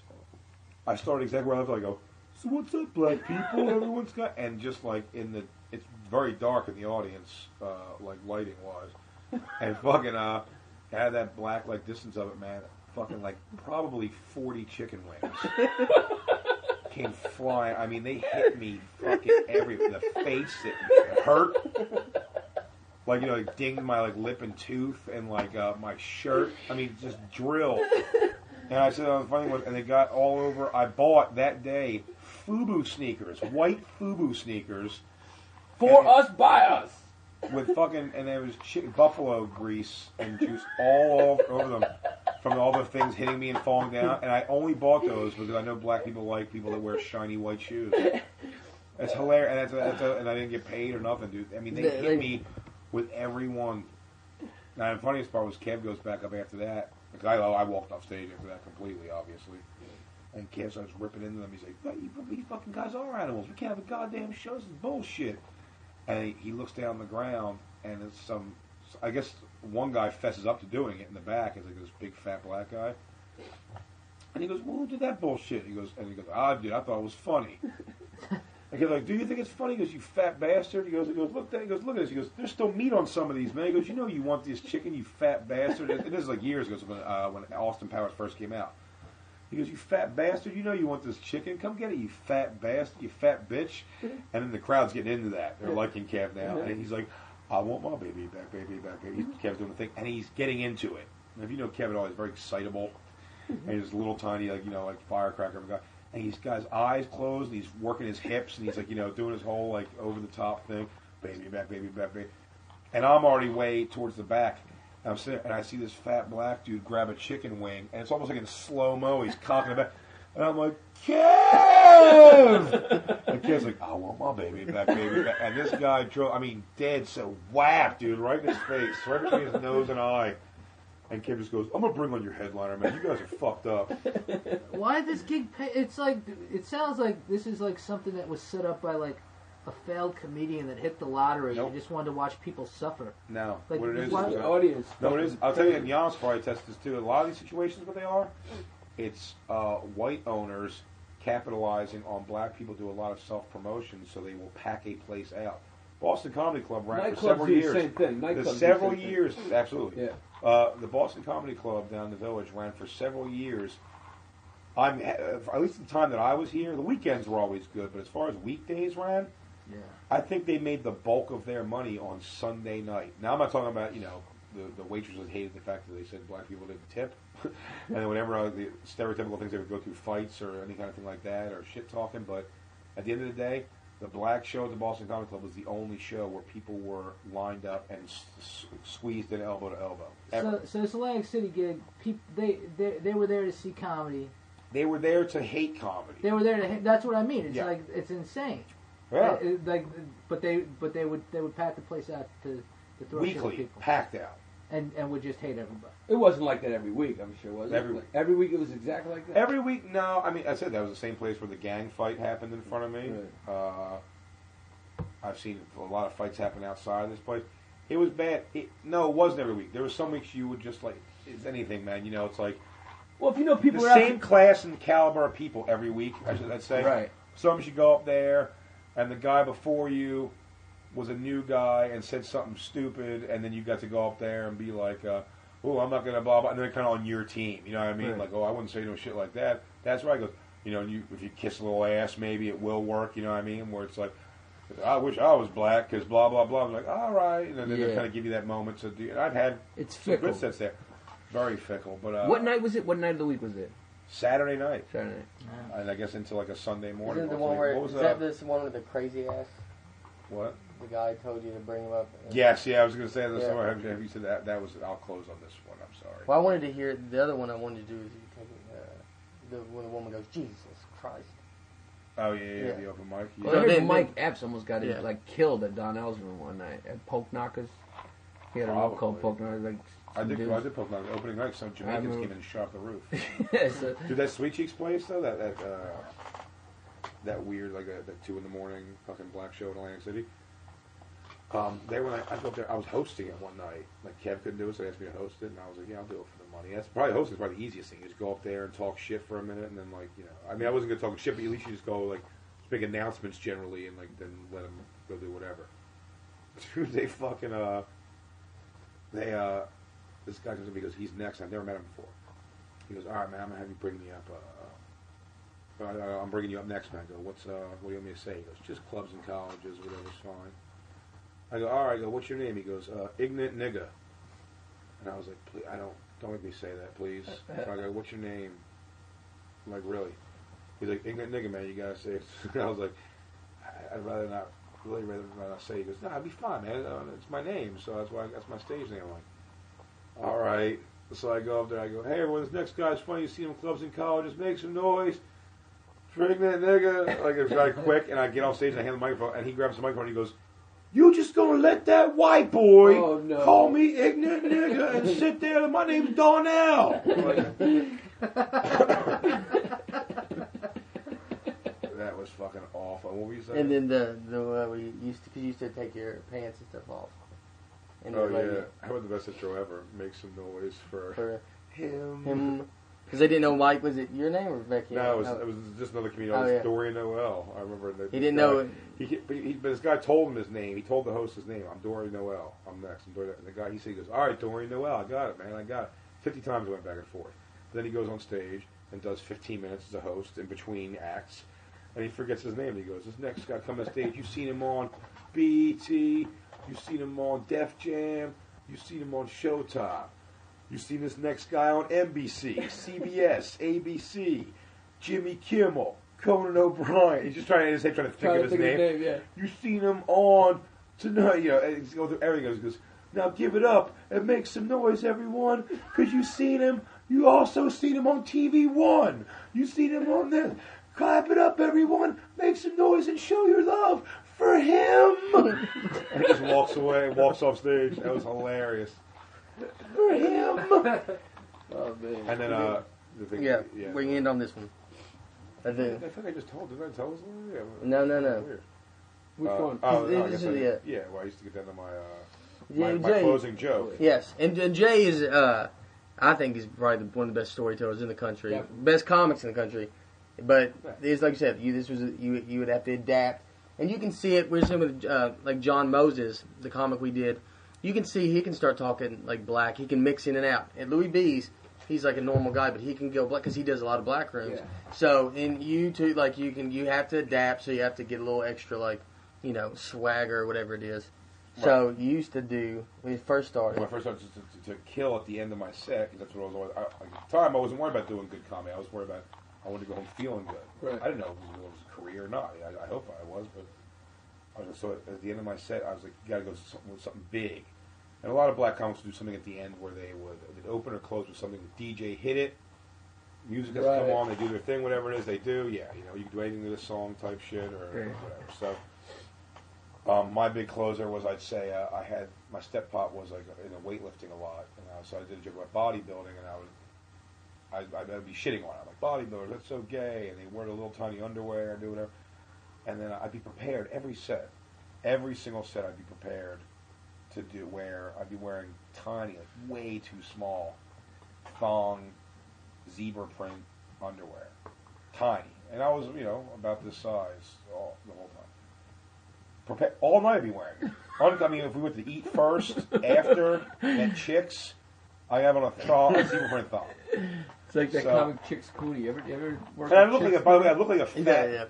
I look like a fat chick in these underwear. It's not Chips Cooney. He's got that. He's got some dynamite strapped to him or something. He's probably has to wear that all day before he goes out. Yeah. Chips Cooney wears all this goofy tassels. He's like a 60-year-old man. He was opening for me one time, and he goes out there and he ties his cape on. He ties on a cape over his tuxedo to go on stage. And he wears underwear with it. But underneath all that, he's got on tassels, leg like sock garters. And tighty whities that have a fake shit stain in them. That's the whole joke you're supposed to do. And I didn't know this. I was working on something like that. I just meet this guy for the first time, and he's opening for me. So it's already kind of awkward when like a 60-year-old guy's opening for you, because you're like, I don't know. And I'm sure you probably have seniority on this business than me, and for whatever reason, here we are. He goes up there, he does this whole act, and I'm just sitting there talking to a friend of mine in the green room, and blah, blah, and I go, oh, so... I heard him say goodnight, and I'm like, oh, I guess I'm going on next. I go, I wonder if they were any good at all. And then literally the green room door barrels open, and it's a 60-year-old man with shit-stained tighty whities, nipple tassels, with a cape on, holding his tuxedo in his hair, and he's going to be hot crowd tonight, man, hot crowd. And I was like, whoa, that could happen to you. David Tell, how's that kid doing? Yeah, that was the best part. He goes, who do you work with? I go, I just opened for David Tell on like some of the Eastern dates on the Insomniac tour. And he goes, Attell's doing, he's tying his cape. Or anything. He goes, oh, Attell's doing theaters now? He goes, good to see that kid's doing good for himself. That's how long he's doing comedy. I worked with him once, just because in Jersey.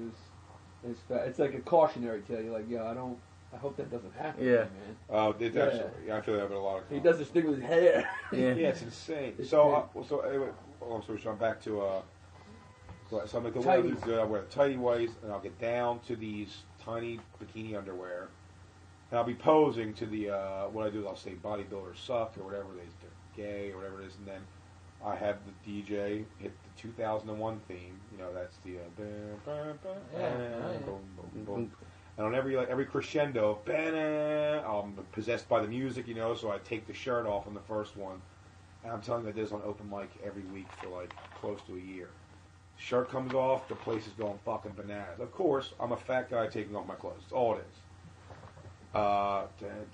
Second crescendo, bam, drop the pants. They see the thong, they're going crazy. I'm trying to just pose it out till the end, the big finale, and that music stops. And I'm telling you, friends that I would have coming would be like, I'd see them in the back, they'd be crying, like laughing so hard, like people broke chairs from falling back in their chair. It was to this day, probably the hardest I've ever annihilated. And I've written and told stories that are so personal and real that this is so probably the hardest I've ever crushed. And then I'm killing with all the time. And then I ended up meeting Keith Robinson, who basically told me, he goes, you're a funny kid, and I'd like to help you out. He goes, but you got to stop doing some of this stuff. He goes, that thing at the end is just bullshit. And he's right, absolutely. He goes, it's just like a thing you go out there. Anyone can get naked on stage and get a laugh, and you're a big guy, so you're laughing at that. He goes, the art of comedy is saying funny things and conveying ideas that makes people laugh, And I'm like, fuck you, dude. Like I didn't overthink it. I didn't overthink it. I'm like, dude, that annihilates. And then I spoke to Kevin Hart and stuff, and he started talking to Keith a little bit, and I was like, nah, maybe he's got some. I'll try to just not do it. And for a couple weeks, whole months, I just didn't do it at all. And I felt like, my sets were going not as great because I'm used to this fucking, no matter how, whatever the beginning's going, the end is huge. So I get into the finals of a competition, Bacardi by Night comedy company. If you win, you go to St. Louis to compete. I thought that was amazing. I'm in the finals with Touré. Me and him are the final two. That's great. But now I'm nervous. I'm like, well, Touré's a guy who I looked up to at that point.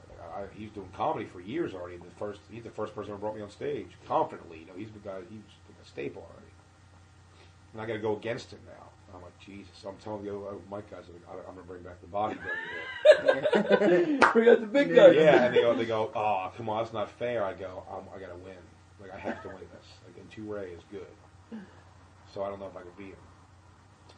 All right, man, do it. So I go that night. It's like I'm fucking digging out. I have to find the old trunk. I get the trunk with it's only been 3 weeks, but I'm putting the panties back on. But now for the first time, even though it's a black comedy club, and still is to this day, on the weekends, it's just it's not as hip-hop because $15 cover charge, 2-drink minimum, no matter what. There's no, free passes kind of thing. It's not it was all papered room on Thursdays because it was all drinks. This is a real deal. People pay. They come out, the same people come on Thursday, their parents, or their, whatever. So I go up there, and my jokes, my newbie working in a black comedy club jokes are, what's with P. Diddy? They're like, yeah, what's this, what's he saying this to us? I'm eating it. And in my head, I'm only doing 5 minutes. It's before the feature act. Me and Touré were going to do 5 minutes apiece before the feature act on a weekend, Friday night. And my first performance was a weekend crowd. So my jokes are eating it. Straight out across the board. I have nowhere to go. And in my head I go, maybe I should just cut it out on the jokes and not do the bodybuilding bit. I was like, but the guy's got the CD all ready to go. It's all, I was like, I don't know. And I just didn't I just never stopped. Whatever decision I made, I just ended up going bodybuilders, blah, blah, blah. And I mean, I have gotten nothing. I haven't gotten a chuckle. I have people doing things like, aww. When a joke, I hit a joke, punchline, blah, blah, blah. And they go, aww. Oh, that's the worst. Yeah. No, that's the word. Yeah, I hate people trying to make you feel better. Yeah. You're don't deball me. That's the most deballing thing of all. It is the worst, yeah. Oh, you tried. Yeah. Well, I'll make that girl hate my guts. Right. So, I go, yeah, bodybuilders, and I take off the shirt. And generally, I'm used to that just igniting the fucking, like, oh, shit. I take off the shirt, and you just hear murmurs, like, and then you just hear a lady go, someone goes, she goes, Jesus Christ. And I'm like, and I hear that, and I'm turning around, unbuttoning my pants, and I'm like, you know what, man, I should cut and run. Like, I shouldn't even finish it. I'm like, that's the joke. Like, I got my shirt off. But I'm like, I'm in it. And bam, bam, bam, bam, drop the pants, and I face my ass to the audience, too. So you see I'm a fat guy now, who's in a thong, basically.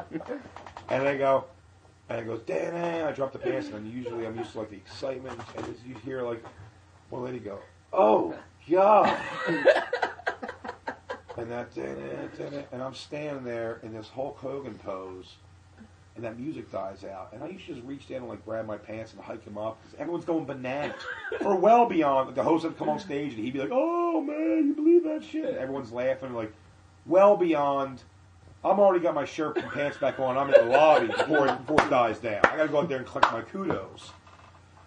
And now, like, for the first time ever, not only is this not destroying the first time ever, it's eating it huge. Like, it's going the exact opposite of how it goes. And I'm standing like this, and that music goes, that fucking music ends, and I'm standing like this. Wait, frozen. I'm like, react, and there's a voice. I actually recreated this on Z-Rock in a weird thing. A voice in the back of the room in dead silence. And people up front are not even looking at me. They got their hands down on the table. And I'm standing in this Hulk Hogan stance, and I just hear a voice go, what the fuck? Like I paid for this kind of thing, and I had to reach down and hike up my pants. It felt like it took me 7 minutes to pull my pants up. I caught every hair on my leg, like. And I didn't even buckle them. I wanted to go stage so bad, I just held them shut and threw my shirt over my shoulder. It was all like hanging wrong, and I had to walk. By the way, the Laugh Out stage, it's a huge room, rectangular, and the stage is in the middle front. So you have to walk off the side stage and walk across about 20 people, up 20 people, across 40 people, and down 20 to get out of the room. You have to lap the entire room to leave the fucking showroom. And I can do that. Everyone a chance to hate you on the way out. It's like the whole crowd. And I don't put on my shirt till the lobby. So much like Chips Cooney, everyone in the lobby who missed my set, they took a piss before the feature act comes on, sees a fat guy coming out holding this thing. By the way, the pants are baggy as hell, so I'm holding them here, and you see like my pubes and like fat bulbous like above dick meat poking through the side. I mean, it was so awful. Awful This experience. is my favorite part right here. The Hulk That's how I ended it. Exactly. The Al Bundy. Nothing. And staring at a light on the wall, going like, someone react. And the person goes, what the fuck? And I went, hey everyone, thank you. Like, to be said, I was like just crazy. Go. And I was too loud in the mic, like, hey everyone, my name is Big J. Thank you. I'm just getting the fuck off stage, dude. Oh, these people know what I'm talking about. So we can say Metzger was there for that, dude. So we can say Toure won that contest. Toure moved on to St. Louis, needless to say. Absolutely. Fuck that, but you got that great story. That shit is... Probably better than the St. Louis competition. I don't know where that story is dynamite. That's one of the fucking best not going right stories I've ever heard. Do you still have this? Once you hit this, I mean, that's we try to find videos. I try to find videos so much, man. It's funny. I found every videotape of my ex-girlfriend and me's or just her by herself, like porn, but not one old set, man. I know I wasn't recording over with my mom. I don't know if my mom recorded over shit or whatever. I used to have significant videos. Did that thing kill so hard and I was so delusional about how brilliant that was? I'm talking about my buddies would have like my mom's out of town, having a bunch of chicks over. And I'd show them the videotape, and everyone's just killing so hard that I'd be sitting there completely like, yeah. But the joke is like, look how slovenly fat I am. You like the way my front ass hangs out of that fucking... Yeah, you do, don't you? Was that, needless to say, was it the last time you did that bit? That was officially the last time. That was the last one. And Nate asked me if I would do it again, and I said, for the right money, positively.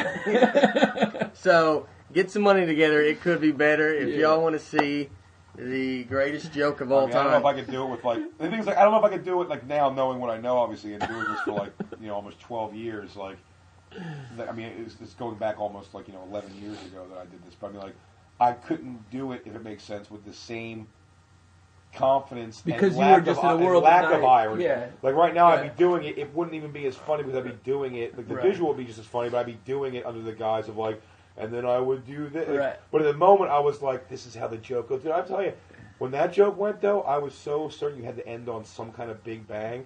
The next week I came back, I had a shirt that was kind of baggy that I was wearing, and I go, here's my new joke I was going to do. Just whatever. I end my joke on whatever joke I did, and then I always wanted to have some kind of a big ending. And I remember before my whole set, I made giant tinfoil rings. Giant. This big a piece. I put a piece of string around my neck under my shirt and taped it right above my nipples with a little bit of string hanging out and taped the rings. So really, I'd do my set and I was like, and that's what I think about the president. Hey guys, I got a couple of piercings today. Tell me what you think. Too much? Boom. Again, fat gut, tits hanging out. Everything. Wow! I'm like, I'm back. Wham! And now you don't even take your pants off. And I don't take my pants off. Now it's just a tit show. You have to drive in with huge things under your shirt. No, not even. I brought it in a knapsack, but I had a string with tape on my nips the entire night. And it's like Jay, you're on next. I'm like, oh. But then the best part was performing, though. Like, cause it was huge. So performing, like, I'm like, so everyone, because I didn't want them to see. And I'm like, oh, sorry, I've got the light. Time to get out of here before I go. See, now Chips Cooney's a dude who just used to do that and never had that. No one told him that's not comedy. Yeah, he just kept going with it. Chips Cooney won the trip to St. Louis. Yeah. Everybody says always things like that's like I'll pay homage to those guys. But it was like Chips Cooney. It's like, oh, he just misunderstood. Like Otto and George, like misunderstood, man. The guy's a legend. Like, are they a legend or are they just fucking whack offs who haven't figured it out? Like, come on, dude. I mean, if you're doing this long enough and you're good, the cream does rise. Right. Like eventually you'll get something. It's like you sports. won't be opening for me, and you wouldn't be opening for me in Rascals at 60 years old. I mean, he was a very nice guy. I'm not even shitting on him. I'm going to say, like, but you said before, you mentioned was it Chips Cooney? Yeah, it was the name you were saying. It's like, and I can name a lot of people that I run into that sometimes I speak to freely. That's why I try to say names. But I mean, there's plenty of people who I look at and I go, it's terrifying, dude. Because I do believe, I hope, at every level of this, that I've been doing this, that I kind of know there's a thing that's like, okay, I've tapped out. So it's like, you got to take it to a new level. I think but not even a new level if you can't. What if you can't? You just go, hey, this is as funny as I do. Right. This is what I do. It's what I offer. I'm pretty good at it. I think I'm a good comedian, whatever I get. But there's a point where you go, hey, you're never going to be a huge star. So I hope at that point I'd be super content just to have a road career of like A rooms, hopefully. Right. Doing like an Attell. Attell does other things too. I mean, he's obviously bigger than just that. But I'm saying he tours around doing the A comedy clubs and theaters. And I think that's admirable and I like that.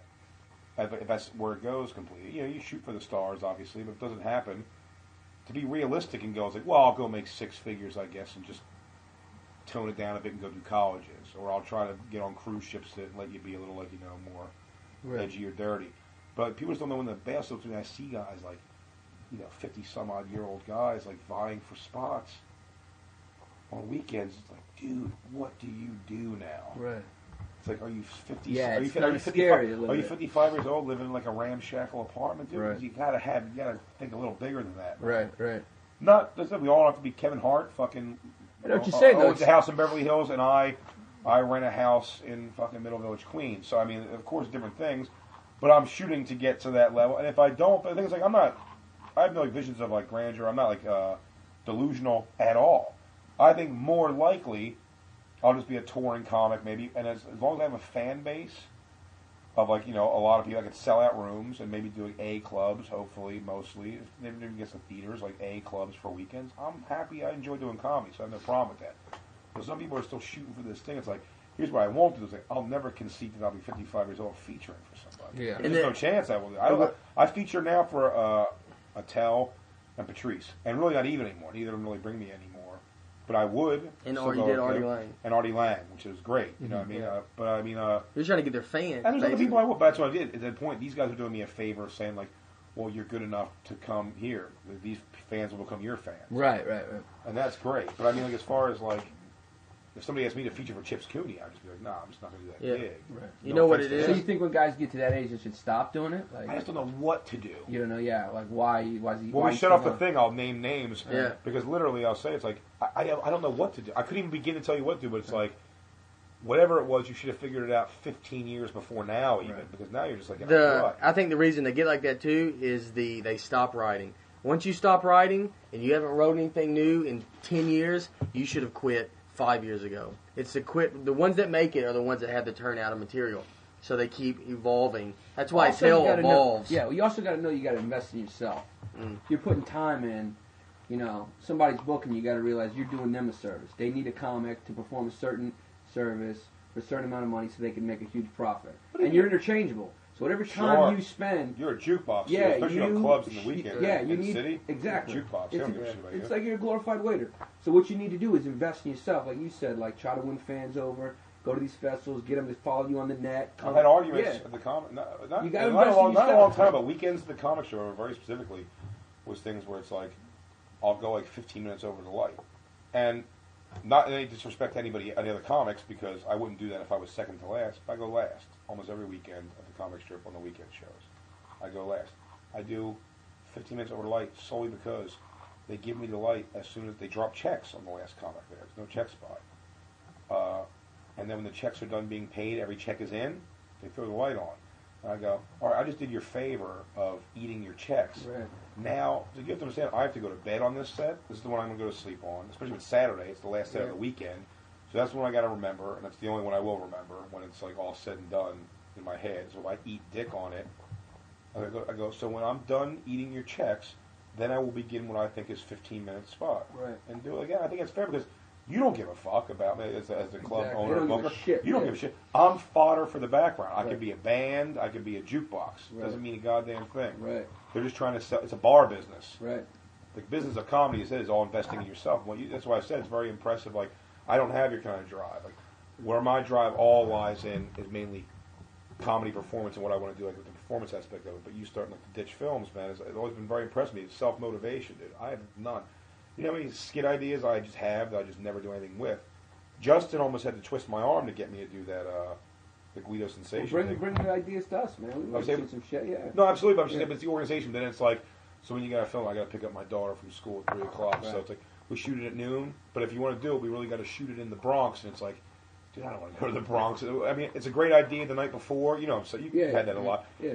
The night before, it's like, dude, I'll be there. And then that morning, you're like, dude, I really just want to sit around and do nothing. Well, you got a kid, too. It makes that harder. Sure, but it's not. But my point is saying, like, different people. Like, I've learned how to motivate myself for what I need to do, however I need to do it. Is your own process. Some people just, like we were talking about this last night, self-motivated. Vecchione's such an impressive character to me in that way.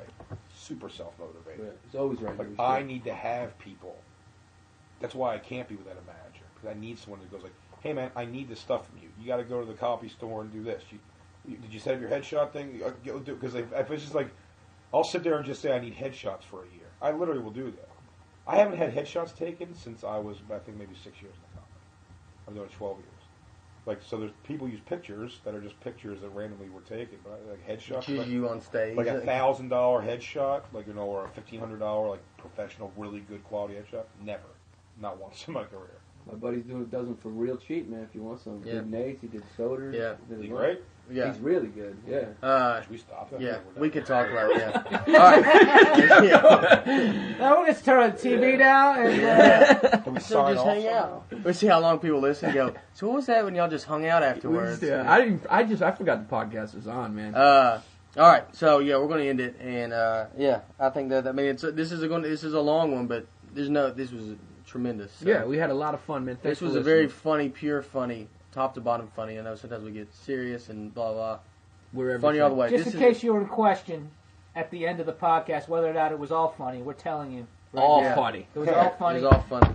In case you decided to just thumb it. Or you're an idiot. This was a thank you for listening to our podcast. If they want to find you, is your website still up, right? Yeah. BigJOkerson.com. Big J Oakerson. Big J Oberson. Give it up for him! Yeah, go find Big J stuff on like YouTube. Jay Oakerson. He was number. They just did the top 20 countdown on Comedy Central specials. He was number 3. So yeah. Make sure you go look at his special. Definitely do follow his stuff, man. Yeah, and Facebook then and MySpace. Yep, Facebook, MySpace, website, and yeah, hope you enjoyed it. And I mean that's it. So. Yeah, I mean Jay's one of the only comics that when I watch, I crack up. Like whenever I see you and I'm watching the audience, I fucking like genuinely like tearing up. Like I was just now listening to the story. So follow his stuff, man. Pleasure to have you. Yeah, he was on IFC at Z-Rock. Is it? Which actually I found this. I don't know if they're doing it for a long time, but at least this week and next week at 2:30 a.m. Set your DVRs for showing episodes of Z-Rock again. Yeah, 2:30 a.m. on IFC. He's on Z-Rock, IFC channel. All week. BigJOkerson.com. Hit us up. Subscribe to our iTunes. And leave a comment. We say leave a comment. Leave a comment, Rusty. Leave a comment. Will someone leave a comment? We'll be expecting the usual suspects to leave comments. Yeah. Roger, we'll talk to you next week. Roger. Thank you. Should we? I feel like next week you guys do. You should just address everything as Roger. Yeah. Say, Roger, let me tell you this, buddy. Here's what you need. Showbiz. All right. Thank you very much. Y'all done? Yep. All right. See you guys later. Take care. Thanks.